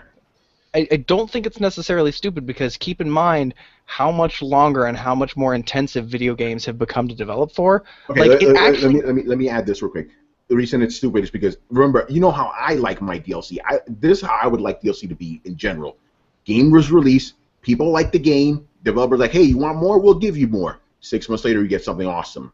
No, I absolutely understand that. But there are games that they know that there are going to be demand for, and if you look at it like a developer to a certain extent, like you have a bunch of guys who just finished this game. They're already in the swing of things. They know how this game runs, back, forward, upside down, inside out. They are ready. There is no, like, every time you start a new project, there's a certain amount of adjustment that comes before you really start hitting your stride. So these guys are already in their stride, right? There's nothing necessarily coming down the pipes right away, and so you have, 2-3 months for these guys to sit on their hands doing fucking busy work, or maybe, trying to get acclimated, starting to lob ideas towards each other for another project, where instead, as soon as these guys, the creative core finishes up, you get them up and you say, okay, is the game done? And they say, yes, the game is done. And I say, okay, we want you to start figuring out what kind of DLC you're going to do. While you figure that out, we're going to get Team B to come in and run through everything that you've done. Clean it up, fix any bugs, try and optimize it, that kind of thing. We have a whole squad of people. Their job is cleanup crew. You as the creative crew have finished your job on this main game. Now we're going to put you to work on their second part. Like Bethesda, for instance, just announced that they're going to have Fallout DLC. And they even said, we're not even sure what it's going to be. We're selling a season pass, and they're being real transparent about it. They're saying, we're not sure what it's going to be. We're not sure how many of them there are going to be. But we know from experience that you guys like the DLC that we put out DLC, and we're going to have at least 3. And, they generally cost about $10 a piece, so it's going to at least break even for you people. And I kind of like that. Like, I like them saying, we finished, we're probably going to do more stuff. Which, at the beginning of the day, when DLC was first announced, that's exactly what we wanted. Because remember when we used to get really crappy sequels that were just basically DLC anyway, and we're like, why can you just not fold this into the game? And then when you make a new engine or new improvements, you come out with a new game when you've changed it a little bit. If you're giving us just additional content, there's no reason for me to have to go out and buy a whole new fucking box. By the way, I need to jump in real quick because just real quick, I off on a tangent, but you brought up Fallout. All I heard this week was people complaining like crazy. How dare they sell a season pass for games they don't even have yet? And I'm like, did you guys not remember? And this is me saying this. Remember, I didn't like Fallout 3 so much because it was buggy as fuck.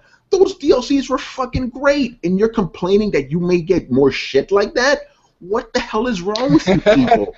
Like, because I'm gonna get Fallout 4, right? And they're like, okay, here's a season pass. I'm like, wait, season pass for 5 awesome DLCs like before? Here's my fucking money.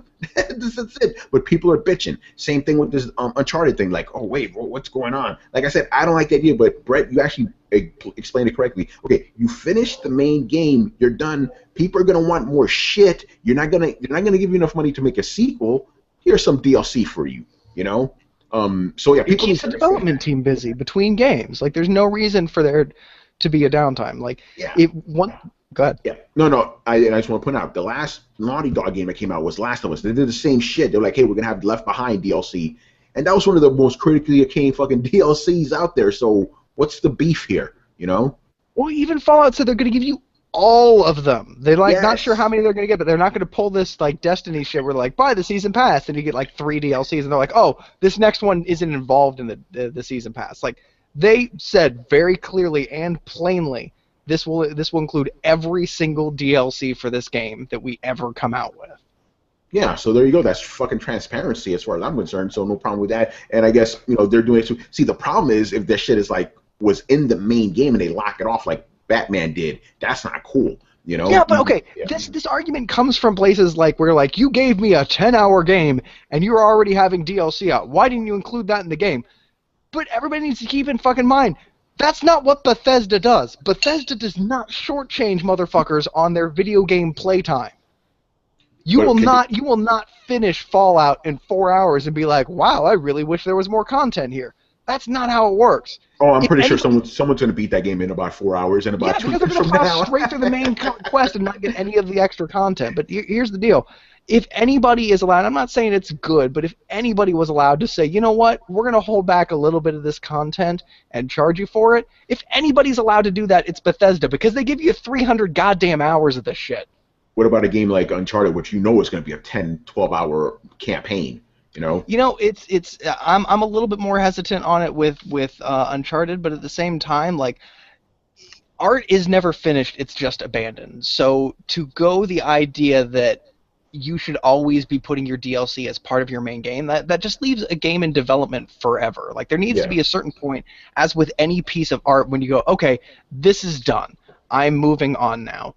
And you can move on. And there's nothing wrong with once I finish a picture and fucking save it, there's nothing wrong with me going back the next day and starting a new picture as opposed to going back on that one. It's just the way that it is. And you could have the argument that these people, like Evolve, like, you get nothing for the base package, and then they already have all of these plans for DLCs to increase the cost of the game. Like, that's very clearly trying to take advantage of somebody. But just because you've been taken advantage of through one method does not mean everybody that practices that method is trying to con you. You may have been sold a lemon by a car salesman at one point. Doesn't mean every car salesman is out to fuck you, and it does not mean that every person who sells a car is trying to sell somebody else a lemon. There is a way in which DLC can be responsibly approached, and that is to finish your game, recognize that there's going to be more demand for it, and then produce some additional content on top of that. And as long as you didn't shortchange your people in the first place, it doesn't look like you're trying to pull one over on them. And I understand we're all very touchy about this, but honestly, other than buggy gameplay and every once in a while having a fuck up, Bethesda is one of the game companies that's been pretty good to us. They've released critically acclaimed games. They've listened to their community. They generally try and fix what they break. They're willing to admit when they're wrong, and they generally give pretty good content, especially for the price that we pay for them. They are not EA, so let's really keep in mind people's pedigree. And I'm not saying that they haven't done things or don't have reason to be reviled. All I'm saying is they've never really been guilty on holding back content to sell it back to us later. So I don't think that that's what they're doing today. Yeah. Chris, what do you say about Uncharted? I agree 100%, and yeah, you have to take everything individually, and I don't understand why there will be anger for one company or one publisher doing exactly the same as another one. I don't hear anybody complaining about Activision and Destiny with all the fucking DLC. I mean, that's the biggest bend over the table, pull on your pants moves I ever heard, and you got then it's like Uncharted. Okay, yeah, you know they were going to make extra content. It's like I got the season pass for Batman. I was a little annoyed about it, but I'm like, okay, I'm going to get all this extra stuff. I want bat suits. I want the crazy cars. I'm like, okay, let me get this. So I think you have to take each case by case and see what you get. Capcom is notorious for locking shit in the game and charging you extra for shit that's already on the disc. That is no good. That is a horrible policy for DLC and a horrible policy for anything, and I hate that shit.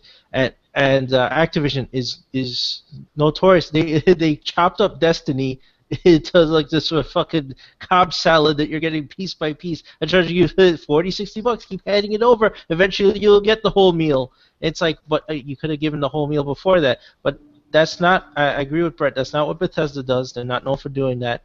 They give you extra stuff, extra story, and I think the same thing. Sony's not going to do that with Uncharted. They're going to have extra stuff. It's outside of the main story, outside the extra stuff that was made. It's not cut out and like, 6 months down the road you'll get the rest of this story. No, they're going to give you more stuff. So I think that's what people have to look at. I'm not angry about it. That's just how things are now. You just have to take it case by case. If Capcom unleashes Street Fighter V and it's like, there's a costume pack DLC, I'll be like, yeah, right, motherfuckers. I know that shit's already on the fucking disc, so don't pull that shit.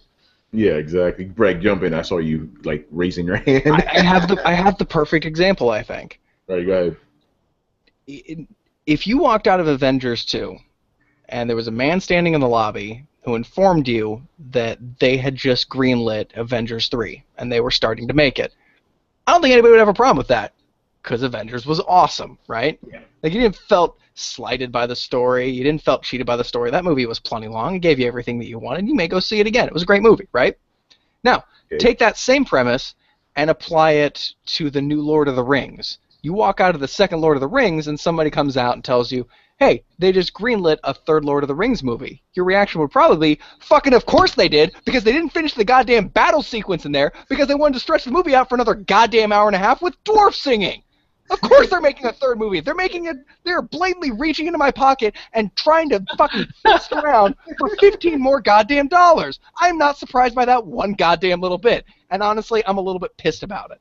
And the key difference between those two things is one was obviously trying to stretch it out to get as much money out of you as possible, and the other one was just continually delivering quality content that they knew you would want to pay for. And those are two completely different kinds of business. One of them is manipulating you, and the other is just good business. Having a product that people like and want more of isn't manipulating somebody. It's the core of good business. This isn't your friend. It's not your uncle. It's not the guy down the street who just loves making RPG games. They want to make money, and they're doing it in a way that is respectful of their client base, and that's not taking advantage of them. And that's why I say, like, yeah, Chris, it was exactly right. Like, you have to look at the subtleties, and you have to look at these on a case-by-case basis, because the second you start using blanket arguments, this whole Avengers, Lord of the Rings example goes up in smoke, because until you examine each of them, you can't see the difference. So you can't walk around saying, like, trilogies are fucking stupid. They're clearly a money grab. Well, yeah, some of them are. Some of them aren't. Some of them are just the continuation of a successful franchise where people want to see. Some movies continue way after a trilogy. People still want fucking Harry Potter movies. Yeah, for some reason. Yeah, well, you know what? You give the people what they want, and that's good business. Yeah, exactly. And that's what's going on with Uncharted. They know people are going to want more shit. And Uncharted's never had a story DLC before, and they know people, are used to that now because Last of Us was like, okay, let's give them what they want. So there's absolutely no reason to be outraged about this or Fallout. It's like, come on, people want this shit. They've proven that they want this shit, so they're going to give them more of it because, one, they get money out of it, and we get what we want. We get Avengers 3, so we're good. Nothing wrong with that. All right, moving on. Next question. Chris, this is your favorite question of the week, I think. Okay, what effect, if any, do you think will happen if the gaming industry, if MS is successful in their purchase of AMD, seeing that they are the makers of all the CPUs and GPUs of this current generation of consoles? All right, first of all, what Xbox forum did you drag this out of, dude? Like, seriously? Like, this sounds like complete madness. But let's go with it. Let's say they buy AMD. What'll happen? Sony's going to have to give them some money, just the same way Microsoft has to give Sony money for fucking Blu-rays. That's what will happen hypothetically, but will this happen? No. Chris, get in here. I know you have some shit to say about this. This is ridiculous.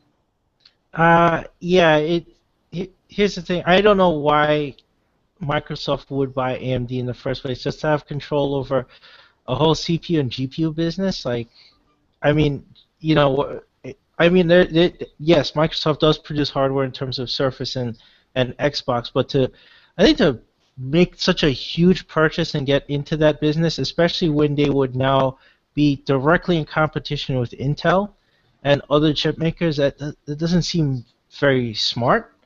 Well, and then, AMD had been talking about entering the console market, so it could be liquidating the competition too. Yeah, but Intel is still a powerhouse in terms of. Yeah, that'd just be poking the bear, essentially. That'd be like, hey, Intel, the known creator of GPUs that are to be higher quality than their competitor, why don't we have you go to the PlayStation side of the fence? Yeah, that's exactly what would happen. Sony's would not, even though that's an option to pay, they would go to Intel instantly to get a better deal. And then Intel would instantly shake hands with Sony on that deal. If Microsoft bought AMD, you would just drive those two together, and Intel would make something insane for Sony. Yeah, and then they would just destroy the AMD Microsoft. Like it's just. If I had heard about this same thing where like Intel were making the deal with Microsoft, like that may be a different story. But Intel or AMD, like, don't get me wrong, I run AMD stuff. Like I love them because they have a way better price point, and the only real sacrifice you make is the heat exhaustion method. So you have to build your PC a little bit different around them, but it's possible. But even liking them, it's like the last thing I want to do is give Microsoft something that overheats their system, potentially damaging it. That's the last thing they need, man. Whew, boy. So would it really change the gaming industry? I don't know, because Sony. Oh yeah, they'd be crushed. Yeah, they'd be. Yeah. It would force Sony and Intel into an unholy alliance of gaming powerhouseness. Yeah, but I mean for next generation, because this generation is obviously they're not going to change the whole hardware of the PS4 just for that. Yes, they would. You think so? Yeah, I think so, because here's the thing. Okay, so let's say Microsoft buys AMD, and they buy all the good and the bad with it. They buy all their lagging graphic chips and CPU sales, all the problems that they're having, Microsoft would inherit, right? But they keep the supply chain for their chips going, right, for the Xbox One. That's a bad move, because then, yeah, you make an enemy out of Intel. Do you really want to now be in direct competition with Intel, which affects your PC market, right? It's a double-edged sword right there. That's a good point. Who's the top chipset maker for PCs? It's Intel, without question. And then secondly, like Brett said, you're going to create an unholy alliance where now Sony is not going to want to fucking go to Microsoft to get additional hardware. If they make any revisions for PS4, guess who they have to talk to now? Microsoft. They're not going to do that. So what are they going to do? They're going to start talking to NVIDIA. They're going to start talking to Intel for alternatives, right? And you don't want them talking to them for alternatives, right? Because what if NVIDIA's like, yeah, we'll do you one better, and Intel's like, hey, we'll do you two better. Well, then that's going to be a sad day for Microsoft. Yeah, Yeah. and then Sony comes out. Basically, you know, their supply line with AMD has been broken by Microsoft, which is exactly what Microsoft wants. So in response, Sony comes out, having gone shopping between the companies, and say, you know what? In response to this, Sony is no longer going to house AMD chips in their console. Instead, for the exact same price point, you can now get the PSX Turbo, which is a PS4 with a higher spec processor for faster gameplay and lightning quick response. Every motherfucker would buy that bundle in a heartbeat. You tell me it still runs PS4 games, but it runs them better? Yes, please. All right, that's the question I was gonna. That's the question I was gonna ask you, basically. So, if again theoretically were to happen, which it wouldn't, because it's ridiculous. So, if it were theoretically to happen, Sony would actually just halt production, right, and just go. They'd halt production anyway. Microsoft would either A, give them subpar equipment, or B, change it so that they could artificially fuck with Sony's price point in an effort to gain control over the market. And Sony would be dumb to give them the opportunity to do either one of those. So yeah, if I were an executive at Sony and you came and said, one of our parts manufacturers is bought up by Microsoft, shut down fucking production, we're swapping over to another company. We'll be down for 2 weeks, we'll get this shit up and running. And you start immediate talks. Okay, makes sense to me. So if this were to happen, how would it affect the industry? It would fuck over Microsoft. They would shoot themselves in the foot by doing that shit. Thank you for I didn't know this shit. That's why we have the PC guys here. Yeah, it takes one step forward and 2 steps back. It helps Microsoft's supply line, and they could go, haha, we have won over you, Sony. Not so fast. Like Brett said, they're gonna go get alternatives real fast. And where are those alternatives gonna come from? They're going to come from Intel, and they're probably going to come from NVIDIA, and then that's going to be a bad day for Microsoft because now you put them in direct competition. Not to mention the fact that all the x86 architecture that AMD makes, Intel owns all of that. There's exchange agreements between Intel and AMD for AMD to be able to produce their chips in the first place. Those exchange agreements would go over to Microsoft now, and that would put Microsoft in direct competition with Intel. So what's Intel going to do? They're going to work with the other guy, right? You make bedfellows out of your enemies. You don't want to do that. Mm-hmm. Yeah, but this ain't going to happen anyway because it's just ridiculous. Yeah, even this merger is so huge that I don't think it would ever get approved. Well, yeah, also there's the idea that Intel right now and NVIDIA are kind of not directly but indirectly competing with Sony. They want you to play games on a PC, not games on a console, right? If AMD went and sided with Microsoft, it would be like the beginning of World War I. People would start drawing battle lines. It would force NVIDIA and Intel into the console market in order to keep up. And as they are basically number 1 and number 2, it would be, it would be putting all the big kids on one team and all the asthmatic kids on another team. like, okay, everybody who's number 3 in their category, raise your hand. All right, you're all on a team. That team is not going to be a great team. And I'm not saying, I run AMD stuff. I love AMD, but they are not the number 1 powerhouse or producer in the electronics market. It doesn't work that way. And pairing them up with the number 2 runner in the console market is just going to cause both number 1s to band together, and then you have the same problem amplified. Yeah, so there you go, Damien. Oh man, the last one from Damien. Okay, what in your opinion will be a bigger addition to gaming, cloud computing or VR? We know what Brett's answer will be. LOL. Now I'm gonna go first. Now, all that shit we just said about cloud computing, keep that in mind because remember, I've been saying for a year now. I'm I don't think this whole VR thing's gonna really take off and stuff. I still think it's this. I'm still thinking every time I see VR, I'm like, lawnmower man, come on, man. Now, with all that said, what's gonna be bigger thing for gaming? VR. Come on, dude. We already outlined why cloud computing is not even something you should really. It's not gonna do anything. It's not really gonna do much. Maybe it'll be good for storing your shit, but for making games better looking, no, it's not gonna have any effect. VR, on the other hand. Yeah, it is because it's still a gaming experience. You put this shit on your face, you get a controller, and you're good. It's it's a little weird having this crap on your head, but it's still a gaming experience, and that's fine. The cloud computing shit, no.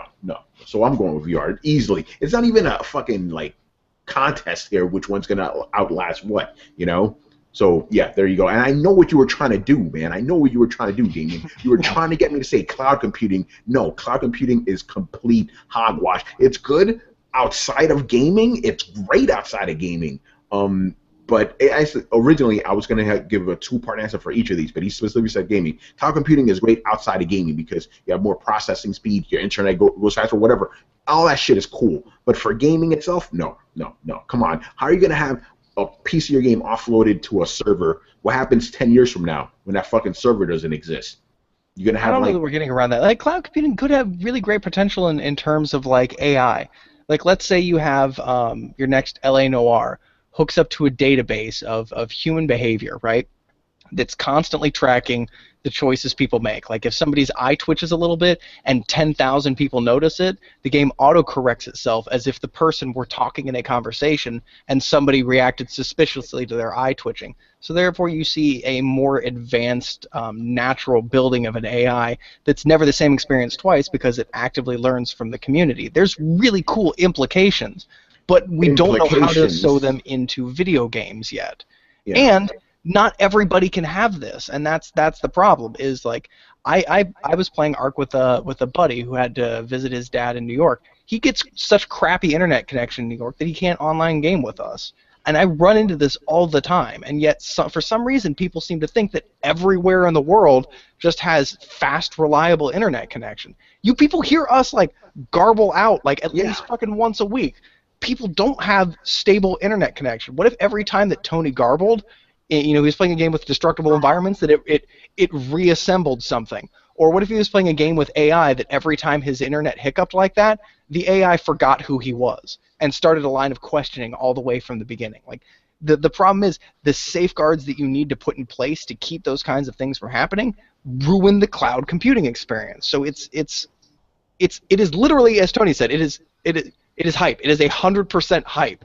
It is ethereal. There is nothing there. It is smoke and mirrors. And I'm glad you brought that up because that's the thing. It's like with all these, just be honest, shitty internet connections across the entire country, cloud computing is not reliable. And then the thing is, originally, because Brett, you were telling me all about all the implications of VR, but I'm like, let me see it. Same thing applies here. I've seen VR, right? I've seen what it could do, and I've seen or read about what cloud can do. I'm going to go with the thing I've actually seen work versus a thing I haven't seen work. It's pretty fucking simple. I put on a helmet, I play games, this shit works. Cloud computing, you sold me some shit at E3 that maybe could work. Again, what happens? Actually, they already explained what happens if you can't log on. There will not be complete destructible environments. There'll be limited destructibility. Yeah, that cloud stuff, it has implications, sure, but in the immediate future, VR's gonna, VR's already kind of here. Brett, I know you like me saying that VR is here. It's here. But cloud computing, no. Cloud computing and gaming, no, that's not. If that takes off, that won't be for years. VR will probably be like, if it actually finds a foothold, that'll be next year, But my question would be, we all know how popular Warcraft was, and we all know how much money it makes. Are you telling me Blizzard, with all of that money, hasn't tried to figure out a way to take the lag out of their game, the lag that is caused by server-side computations, aka cloud gaming?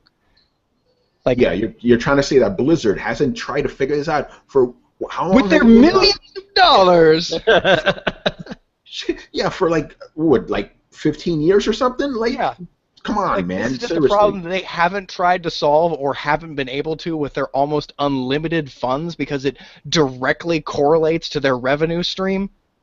Like, you don't think if they could find a way to take all lag out of the game, that it wouldn't be a big fucking deal and wouldn't make a shitload more people subscribe to the game either in the past or now? Like, this is an ongoing problem that they're monetarily motivated to fix and have the means to do so. I'm pretty sure the problem lies in infrastructure. And as we haven't addressed that problem yet, this is something we've been through. Like, we could not have gone through this anymore than if we had set up a controlled scientific experiment of like, okay, and log the whole thing. We're trying this, it's not working, it didn't work because this. We ran the whole thing. Like, and on top of it, we motivated it with money. So it doesn't work. Exactly. If you have something that's dependent on internet in America, that's a big question right there. It's like, no, dude. Hey, guess what? VR is not dependent on fucking internet. I could just pop this shit on my head and play, and that's it. Offline. That's reliable.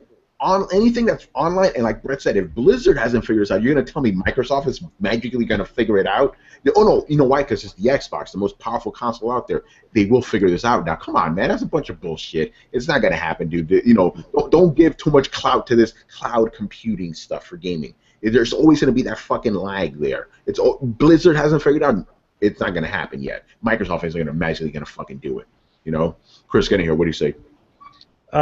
It's historically interaction and the way you play your games is always going to be a bigger kind of evolution in things than some sort of like buzz term or whatever. Like cloud computing is not real computing. Like whatever the buzz terms they want to throw, they could call it secret sauce or whatever. It's servers running your shit. It's not like you guys hit all the points about latency, all the points about other huge companies who have done this, who have tried to figure this out, who have tried to reduce latency and all this stuff, and it hasn't worked. Microsoft is not going to magically pull the veil off and say we have figured it out and we have the cloud. It's this brain that runs everything. You know, no, it's not going to happen. and VR is going to change the way you interact with all your games and play and in immersion. Like that is going to be huge. That is going to be probably the biggest impact on gaming in a long time. So. Y'all thought thumbsticks were a big deal. Analog sticks, yes. And again, you could play your VR stuff offline and be perfectly fine. Or on the bus. Yeah, have you guys really thought about, like, if VR takes off, it's going to be the end of the handheld market? No, I would not do that shit on the bus, man. Somebody could shiv me, take my money. Don't do that on the bus in New York. No, man, you do not want to do that shit, man. Yeah, you'll start seeing it. I guarantee you. As soon as they put a little camera on the front, you'll start seeing it. Oh, man. All right. Dude, I've been in New York. You motherfuckers don't look at each other anyway. You could literally rob everybody on the train car and nobody would notice because you're all buried in your goddamn iPhones. Oh, man. He does have a point there, but VR would make it just that much easier. Act like I'm a monster for saying hi to people. Fuck you guys. Hey, I wasn't saying you're a monster. I just thought you were weird. Why are you saying hi to strangers? What's wrong with you?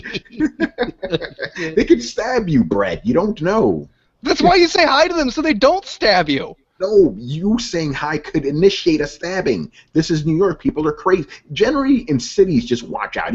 Especially fucking out Los Angeles. Don't say shit to anybody there, man. Oh, no. You say hi to them. You test the waters. If they give you crazy guy or fucking babble back at you, you know you're about to get stabbed. At least you know. Oh, man. In New York, you don't know. You might get shot. You know, just saying hi to someone. Just look at your phone. All right. You know? See, I'm not actually sure about that because Kansas City has a propensity for wanting to prove that they're insane. So I'm not actually sure that your people are crazier than our people are. I don't know. Yeah, man. True. There's subway stories. Like, I'm gonna point Brett at some subway stories, man. New York, nothing tops the crazy going on. All right, let's move on here. My man Ronan. The first one is: Do you think there's any other actor in Hollywood who enjoys his or her roles more than Ron Perlman does? I was like, I love this question. I'm gonna go with Bruce Campbell. That guy always looks like he's having fun, man. Like any role he's in, like that dude is having a blast, a time of his life. Yeah, I think Bruce Campbell picks his projects well, and he enjoys like being campy and fun. Shit, I don't know. Like I have to think about that one. I don't really. Yeah, Gary Busey. Gary Busey. Now there's crazy right there. Gary Busey just seems to love everything that he's doing. Also, I gotta ask, Ronan, are you ever gonna settle down and find a nice geisha? Stop your Roman days. Yes. Little Ronans. Just wondering. Oh, great question. All right, so that's my answer, Bruce Campbell. Oh, you know who else? Nathan Fillion. That dude looks like he's having fun on every role, man. Also, Bryan Cranston. Yes. Oh, yeah. Bryan Cranston probably has to be. He wore a mask of himself to Comic-Con. Like you have to enjoy what you're doing at that point, right? Yeah, totally. All right, Chris, you got any others? Shit. I was gonna say Neil Patrick Harris seems like he enjoys. He does. Himself in his roles. He gets hammy. I guess that's my answer. I can't think of anyone else. It's a little hard because most actors don't look like they're enjoying themselves very much. Oh, they want a fat paycheck. Maybe Robert Downey Jr., but man, Oh, I don't yeah. know. He's getting freaking paid, so I don't Yeah, know. At this that's why. point. That's why he's smiling. All right, last question from Roman Ronan. I finally got around to playing Valiant Hearts, and I am enjoying it. Art, history, puzzles, the whole experience. Have there been any games you truly wish you had played sooner than you got to? Very good question. I like this one. I wish I played Ocarina of Time when it actually came out. I still enjoyed it when I played on 3DS, but I'm pretty sure if I would have played it when I was like, 15 or whatever, when it came out, I would have been really blown away. And I actually wish I would have played BioShock when it first came out, because when I played it like 5 years after it came out, I didn't see what the big deal was. I'm like, what's this all about? I'm pretty sure if I would have played in 2007, I would have been like, oh my god, this is crazy. So you know what? That's my answer, BioShock, because I wanted to experience what everybody was talking about with that game. Yeah, I have a few because I sold back my Nintendo 64 very early on in its life to get Dreamcast. Like I didn't have enough money to get Dreamcast when it came out, and I was like all about. I was like, oh man, this looks fucking awesome. I need this. So I had played, and early on in 64's life, besides Mario 64, which is awesome, there was a lot of shit. Castlevania 64 sucked. Turok sucked. I was like, I'm done. I'm out. So I missed out on Zelda. I missed out on Ocarina and Majora's Mask. I missed out on Star Fox.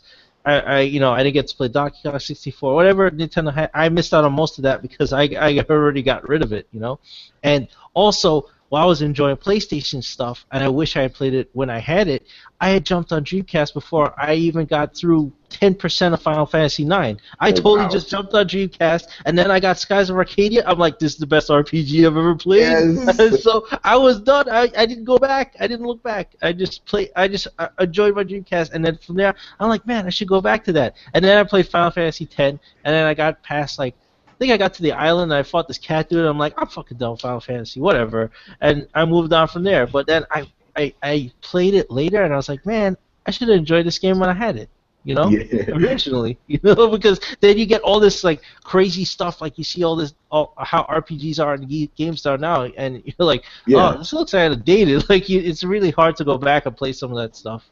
Yeah, definitely, man. Brett. I don't actually have that many. I'll play a game later and enjoy it just as much as if I just played Wolfenstein: The New Order. I enjoyed the shit out of it. What I will say is, I wish I had played Dark Souls before I did. That's because I played it. Well, all of the Souls games seem to have this kind of pattern where they release and everybody rushes out and plays them, and everybody cooperates and everybody's finding out secrets together, and it's like this kind of big community scavenger hunt, and nobody really knows what they're doing or how to level their character, etc., etc. And then after that, people start learning what they're doing. Some of the more casual players drop away. All your help dries up, and you're left with a cold, dark, and haunted world only filled with the most veteran of players who want nothing more than to taste your sweet noob tears, along with, you ring your bell for help, and you just get crickets, crickets, crickets, and then somebody comes in and kills you. So my first roll-through of Dark Souls was about a year after it had come out, and so I was completely bereft of any aid through that entire game, and I had people constantly trying to murder my face, which was cool, don't get me wrong. It definitely added to the horror element of the game, but it was very different than, say, Bloodborne when I picked it up. And I guarantee you, Bloodborne would be much the same now. So you get a different experience on these real heavily community interactive games. So, like, Dark Souls in the beginning is always different from Dark Souls at the end, and I only got the tail end of Dark Souls 1. Now, I got a taste of that resurgence when the DLC came out, and I was on board with everybody playing the DLC, and the experience, like I said, was noticeably different, more so than just about any other game I've ever played, which is very secular in its experience. It's Wolfenstein is always Wolfenstein is always Wolfenstein is always Wolfenstein. It's always the same thing, in the same order, in the same amount of time. Yeah. I need to take a little break here because David has something to say to you guys. Oh, shit. Uh-oh. He's in the comments right now. I'm going to read what he says. He gets a little heated. He goes, Brett, you are the biggest hypocrite. You, as well as all of the gaming world, talk shit about the cloud. The fact is, Sony does not have the infrastructure to do it. You act like you are the ever-knowing almighty. The fact is you are wrong. And Chris, you are just wrong. Can you play Destiny without any internet? No, you can't. But there's lots you can't do without the internet. Answer. Right. Well, we can't hear you without the internet, but that might be a good thing. So go on. Shit. All right, so there you go. I of course have to respond to that, and I said that I believe I said Microsoft has the ability to run cloud computing, or Sony has the ability to run cloud computing just as well as Microsoft. It didn't say they had the infrastructure in place. Microsoft is the one that went ahead, bet on the horse, sold the farm, and bought a fucking server farm for something that has shown little to no return investment on. I was simply saying that Sony is technologically capable of running cloud-based computing or client-side computation, as has been the PS3 and the previous generation of Xbox. It's not a new thing that you have to have a specific piece of tech to do. As long as you have access to the internet, you can program a game to utilize server-side computation. So, yeah, Sony can do it. All they have to do is buy a server farm. The reason they don't is because nobody fucking cares about it. But if it caught on, you can best believe that they have the assets and the ability to buy a server farm or rent one, because there are server farms up and for rent everywhere. But here's the thing, like he's talking about infrastructure. No one has the fucking infrastructure for it. The internet sucks. And no. Well, when he's talking about infrastructure, he's talking about Microsoft has already bought like big warehouses of server farms. And Sony can do it too.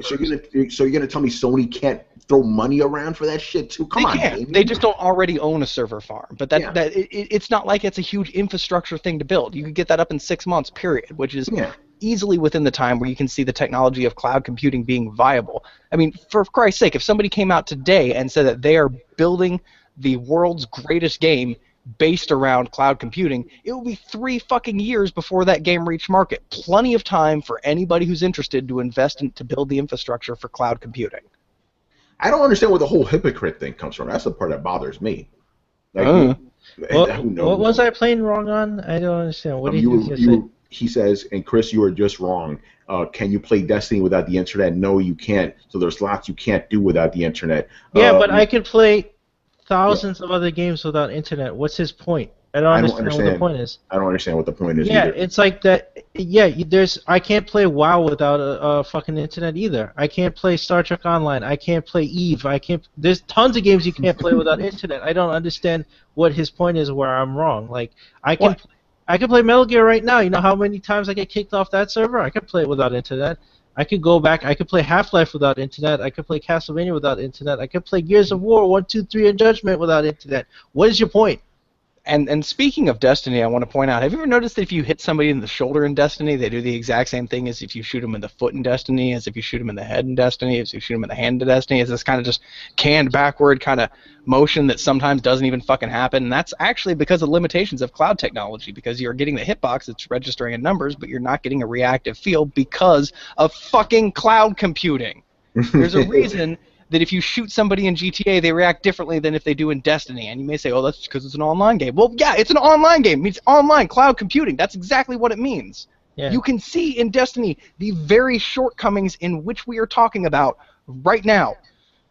You can compare Destiny to any other game, like compare it to fucking Wolfenstein. Wolfenstein runs better, it plays better, it's more reactive, it's got better AI, it's got better damage scaling. The reason that you have just these massive tanks that soak up 20,000 hit points in Destiny is because you can't make the enemies move faster. You can't make them smarter. You can't make them harder because the latency fucks with these things up. Unless you want them rubber banding and teleporting around the room, all you're going to be able to do is make them hit harder and take more damage, which is the classic fucking formula for any of these online / cloud-based games. Like, I'm sorry that the limitations exist the way that they do. That's just the way that it is. And yeah, anybody can buy into it. Microsoft isn't the first one that bought into it. They bought into it well after Blizzard did, well after every fucking MMO has their own server farm. These things can pop up overnight. We've seen this. You can rent server farms. You don't have to buy the infrastructure. It's already in place and already for sale. Yeah. Every individual MMO, like WildStar, they have their own. Eve, that's Sony. Guess what? They do have infrastructure because they fucking run Eve. What do you think runs Eve Online? Oh yeah, they do, and they run DC DC Universe Online. And a few other MMOs. The Sony, So, Sony. Damien, please come on here so I can carefully dissect and explain how wrong you are. Just because you don't agree with what we're saying, even though we're presenting facts, doesn't mean, and you feel that we're wrong, doesn't mean that we're wrong. We're actually right on this. You're wrong. So. He's just mad that we're not praising cloud computing. I'm sorry, cloud computing already exists. Microsoft didn't fucking invent it, and you see the problems with fucking cloud computing. So what are you talking about, dude? The ironic thing is the failure of cloud computing isn't even Microsoft's fault. It's the fucking infrastructure's fault. It's the fact that the government gave huge bailouts to build up this infrastructure to all the cable companies in the fucking 90s, and they didn't fucking do it. Like, this is a political issue at the heart of it, because fucking big telemarketing corporations do not want to build the infrastructure unless the government pays for it and they can charge you for it. They want to fuck us coming and going.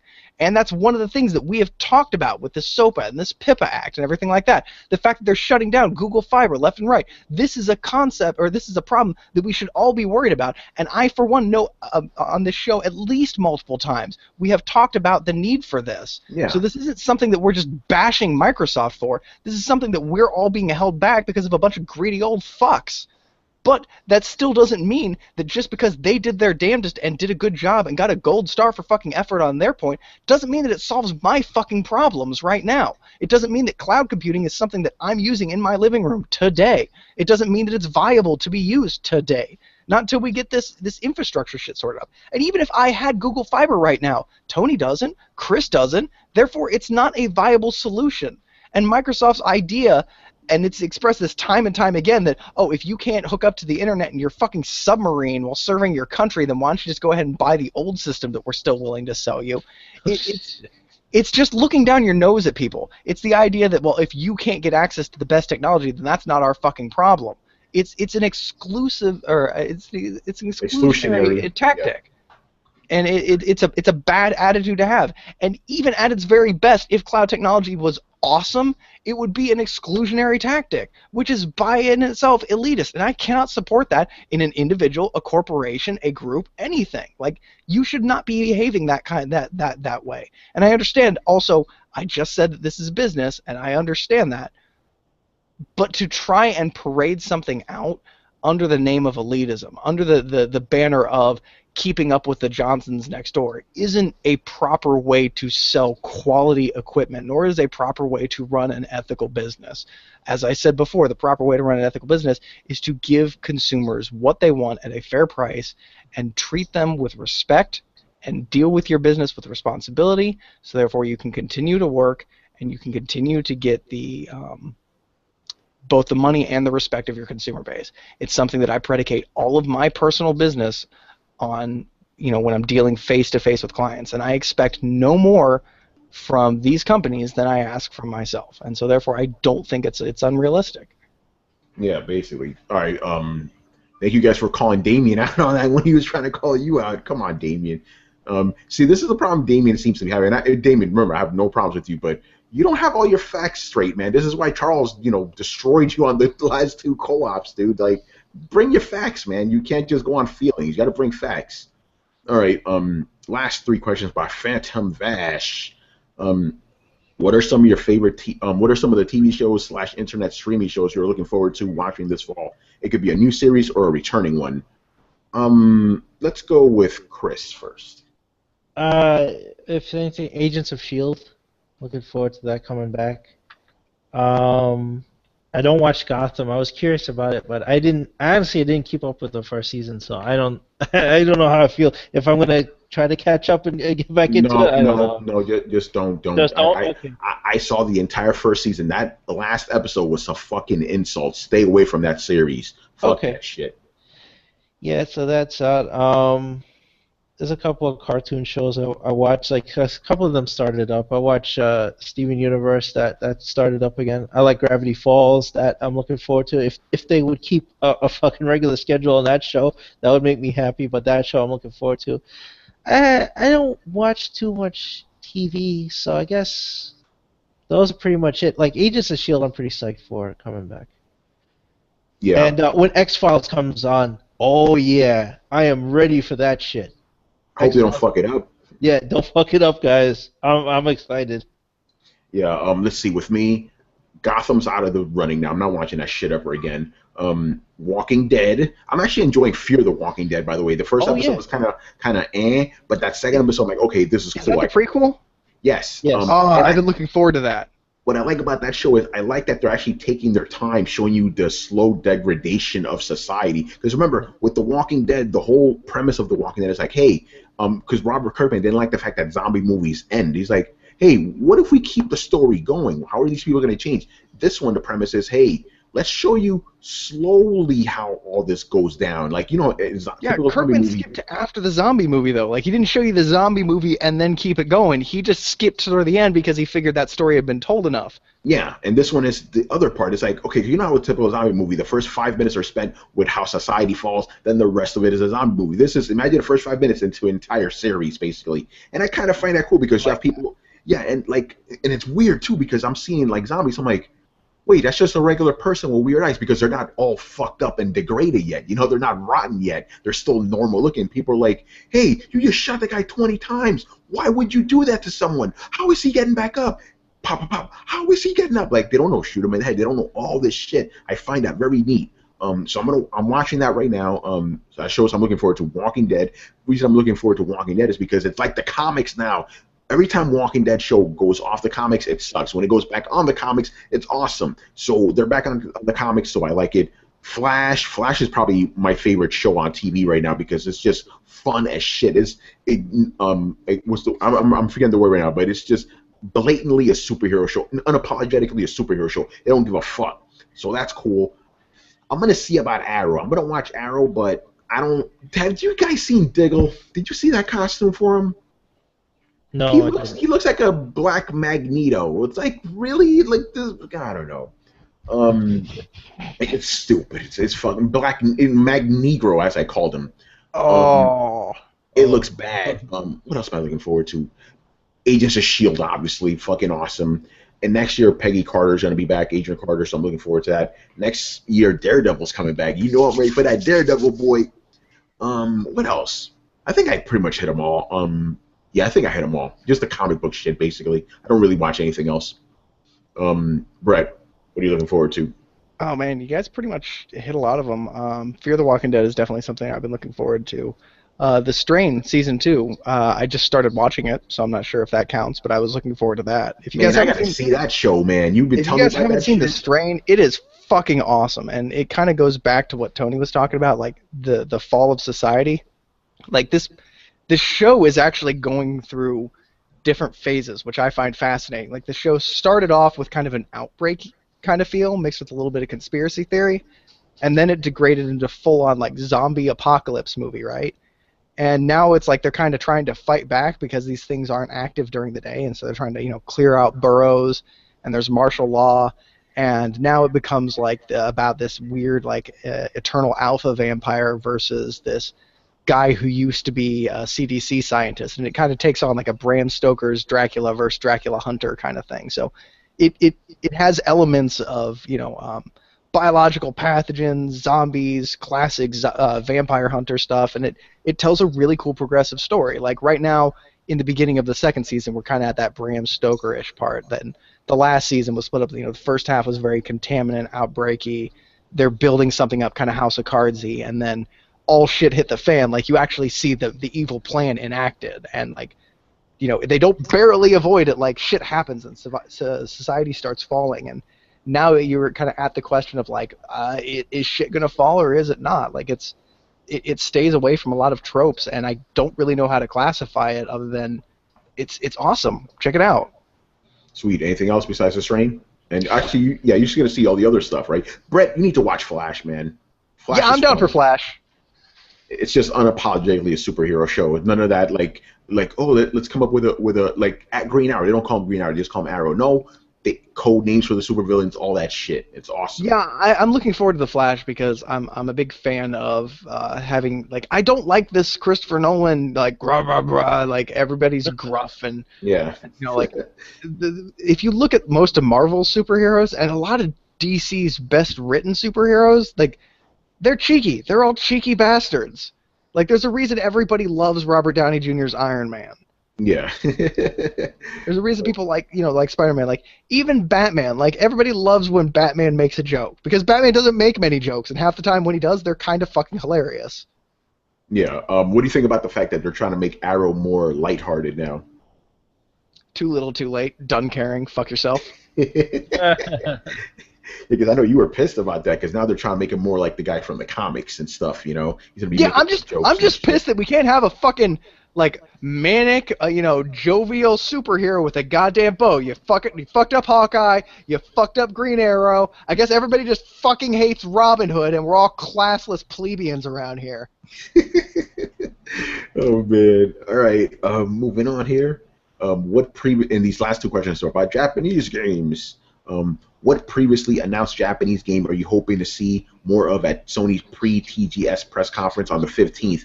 He lists Attack on Titan, Final Fantasy XII HD, Gravity Rush 2, Deep Down, Star Ocean 5, Dragon Quest XI, Persona 5, Bloodborne DLC, The Last Guardian, Nier 2, Tales of Berseria, etc. Final Fantasy 12-2 has already been debunked. That's not coming, dude. So that's not one. For me, out of this list, because there's probably more games, but definitely looking forward to Star Ocean 5 because I really like the last Star Ocean game. I want to see what Dragon Quest is all about because I haven't played a Dragon Quest game since 8. Persona 5, obviously, the Bloodborne DLC, I'm looking forward to that. Last Guardian, I don't know if they're going to show anything. They might, who knows. Nier 2, I never cared for Nier. And any Tales game I'm down for. Attack on Titan, no, because did you see the one on 3DS? I look like shit. Gravity Rush 2, we'll see. I don't know. What other games are you guys looking forward to? I'm looking forward to Attack on Titan if it's not going to be a terrible, terrible game, which it has a high likelihood of being.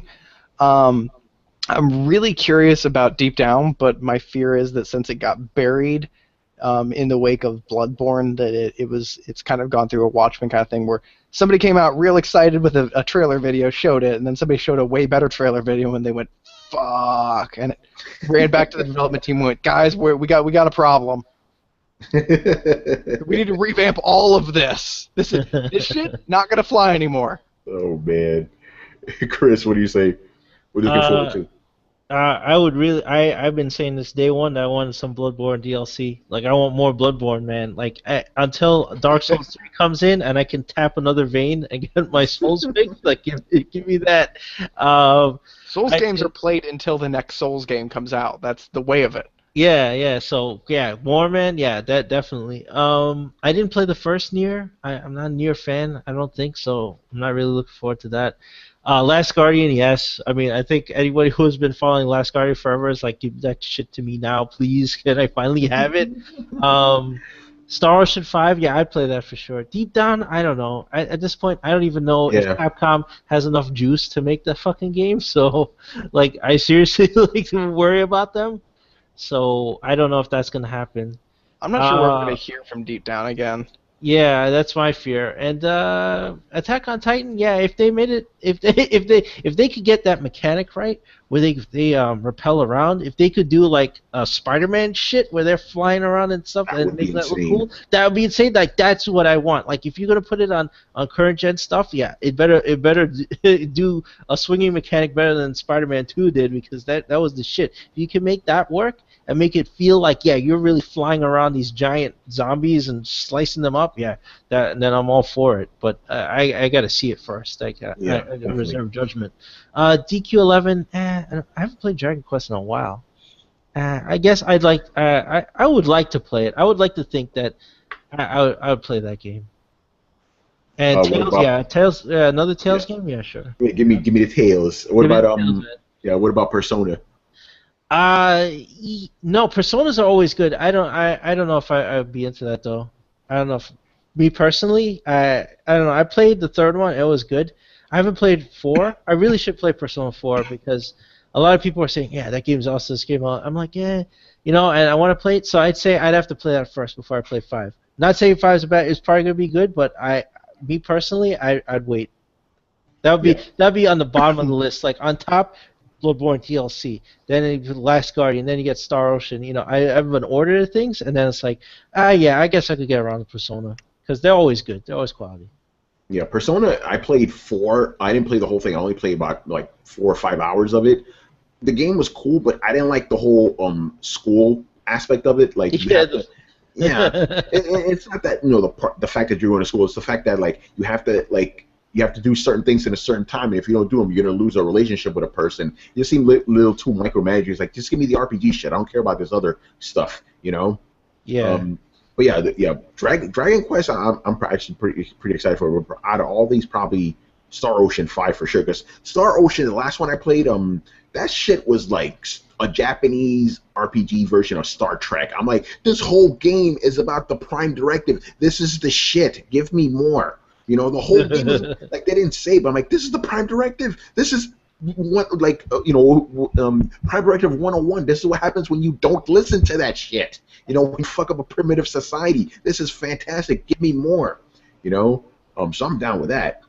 All right. And the last question here: since The Last Guardian and Shenmue 3 returned at E3 this year, what other Japanese game or franchise would you like to see make a surprise return at Sony's pre-TGS conference?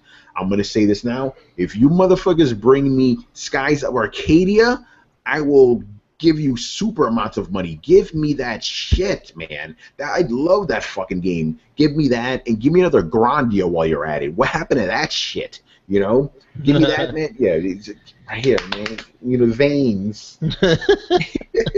Especially Skies of Arcadia. I don't give a fuck if it's a sequel. I don't care if it's a remaster. Give me Skies of Arcadia right now, man. It was so good, yeah. It was so good. Like, that shit made me stop playing everything. Like, I basically abandoned PlayStation when I went to Dreamcast because Skies of Arcadia was so fucking good. So good. Why was it so good?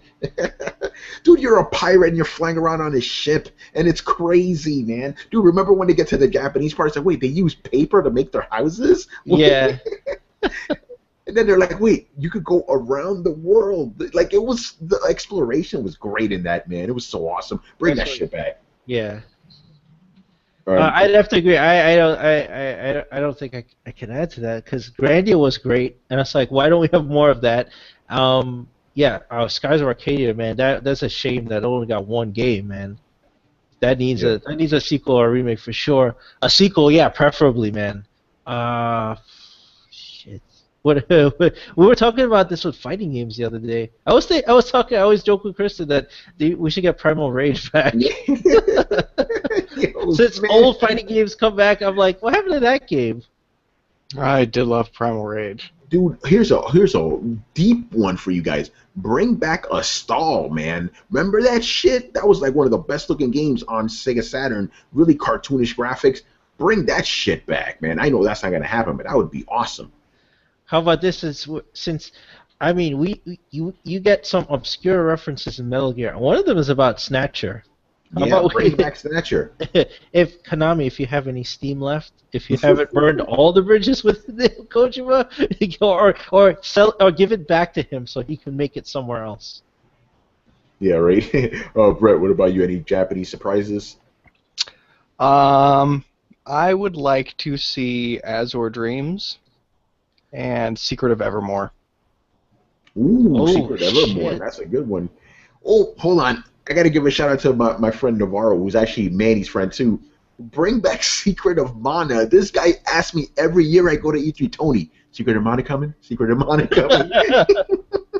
Yeah, bring it back from my man Navarro, please. No, didn't they rename Mana something? Is it the Final Fantasy Adventures? It's not Tactics. It's like Adventures or something. They don't call it Mana anymore, but they're still making them. Yeah. By the way, I'm going to say this. I'm going to skirt around it a little bit. Brett and Rachel have Navarro to thank for something special they got in New York when they came here, courtesy of him, and that's all I'm going to say. Brett, smile. I know what you're talking. I know you know what I'm talking about. Thanks, man. Oh man, so yeah, bring back Secret of Mana, whatever the fuck they're calling it now. Legend, I don't know what the fuck they're calling it. Bring that shit back. Am I the only person who ever played Azure Dreams? Yes, I know. I did not play it. Bring back fucking Dragon Force, man, on the Saturn. Not the band, the game. Dragon Space Force, not Dragon Force. Bring that shit back, man. That game was awesome, very tactical and stuff. Yeah. Yeah, I'm just like wish listing now. I know. I mean, I guess technically there's still Phantasy Stars happening. but you know not what? like they used to be on Genesis. I want a real Fantasy Star. I know you guys love the Fantasy Online. I want a full-on Like single Fantasy player. Star. Yes, Yeah. Fantasy Star. Bring that back, please, Like man. if you guys out there, if you haven't played Phantasy Star 2, go. It's on. I think it's on PSN and Xbox Live and whatever. You can get it. Like do yourself a favor. It's on PC. Play Phantasy Star 2, and then you'll understand what we're talking about. See, Chris, I like your answer. I was just about to say, like, if you haven't played Fantasy Star 2, go kill yourself. Oh shit! No, don't kill yourself. Go play it. Go experience it. It's on there. I think it's like $5 or something. It's well worth it. You could spend $5 on worse things like cranberry flavored Red Bull. Don't buy that shit. Buy man. Phantasy Star 2 and play that and have fun. Yes. All right, there you go.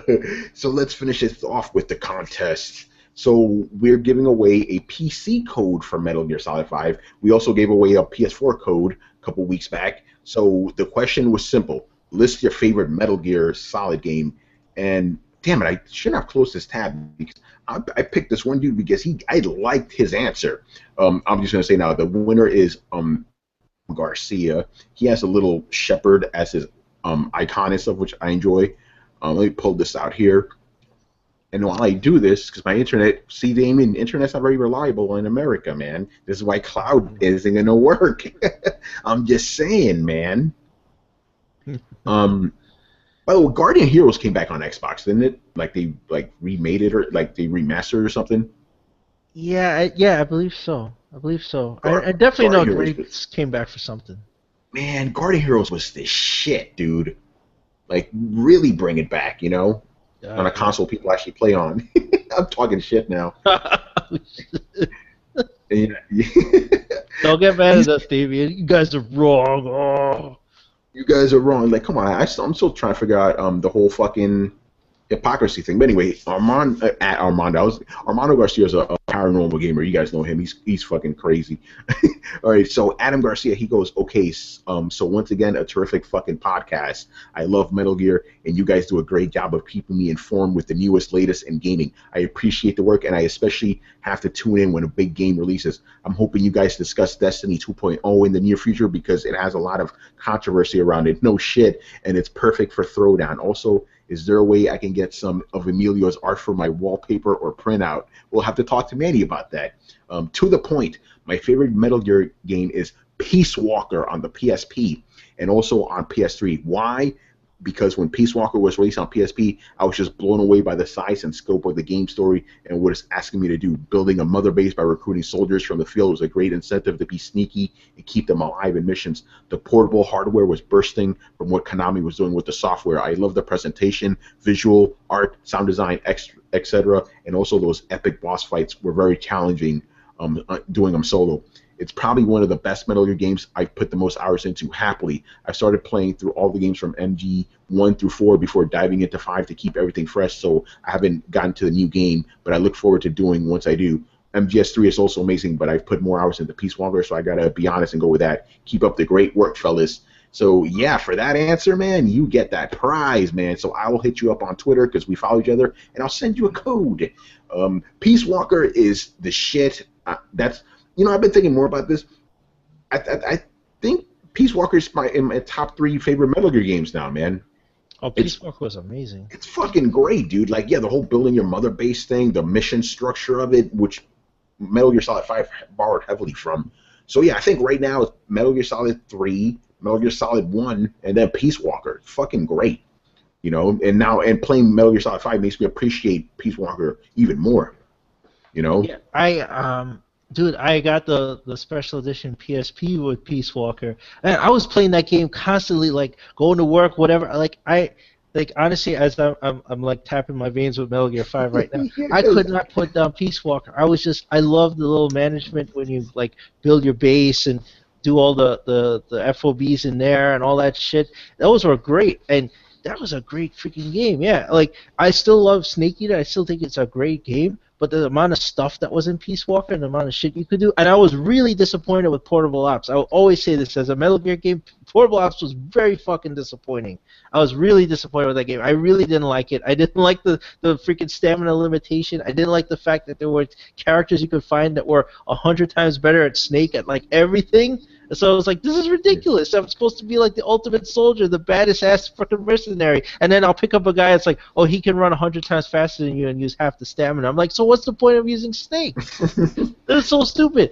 And then Peace Walker came out, and oh shit, amazing. Yeah, because Kojima made it. That's why. See, the reason I bought a PSP was because of this game. And I don't buy a system for one game. I'm like, wait, Kojima's back? Give me that shit. That's all I needed, man. Give me that shit. And I'll admit, I bought PS3. I didn't invest in a PS3 until MGS4 came out. When Metal Gear 4 came out, and I saw that shit. I'm like, yes, give me. I ordered it that fucking day. I saw that game coming out, man. I was like, oh shit, I got it, and I didn't regret it. I got my 360 when Halo 3 came out. And I was like, yes, I'm in there. Like, you know, Halo 3, I got the Halo 3 edition. Same thing. I didn't get the Metal Gear edition of PlayStation. I just bought a PlayStation because Metal Gear was happening, and I needed that game. Like, you know. Yeah, that's what Manny did. I remember we went to get the game at midnight, right? When Manny got that console, it was like he was like, you know, holding like the most expensive thing in the world. He just ran, man. Because you know how GameStop, there's a taxi stand right there. My man ran right to the taxi. He didn't go to the bus stop. He went to the taxi. He's like, nope, this is mine now. You get crazy with Metal Gear, man. So there you go, guys, or Guy, Adam, there you go. Thank you for that, and thank you for everybody who participated. We didn't get a lot of answers, but there's probably not a lot of PC players here. We got a lot for the PS4 code, obviously, you know, and as usual, we will have more contests for all of you. So let us finish this. Thank you for watching and listening. Leave us your questions in the comments section on the Coalition or on YouTube. Make sure to follow the Coalition at thecoalition.com. Subscribe to Throwdown, SoundCloud, iTunes, and YouTube. Don't forget to follow us on Facebook and on Twitter at Throwdown Show. Links are available in the description below. Once again, I was your host, Tony Polanco, and tonight I was joined by Brett Murdoch. It's been real, people. And Chris Seeley. Metal Gear can't stop! Yes! All right, guys, later. See ya. Later, everyone.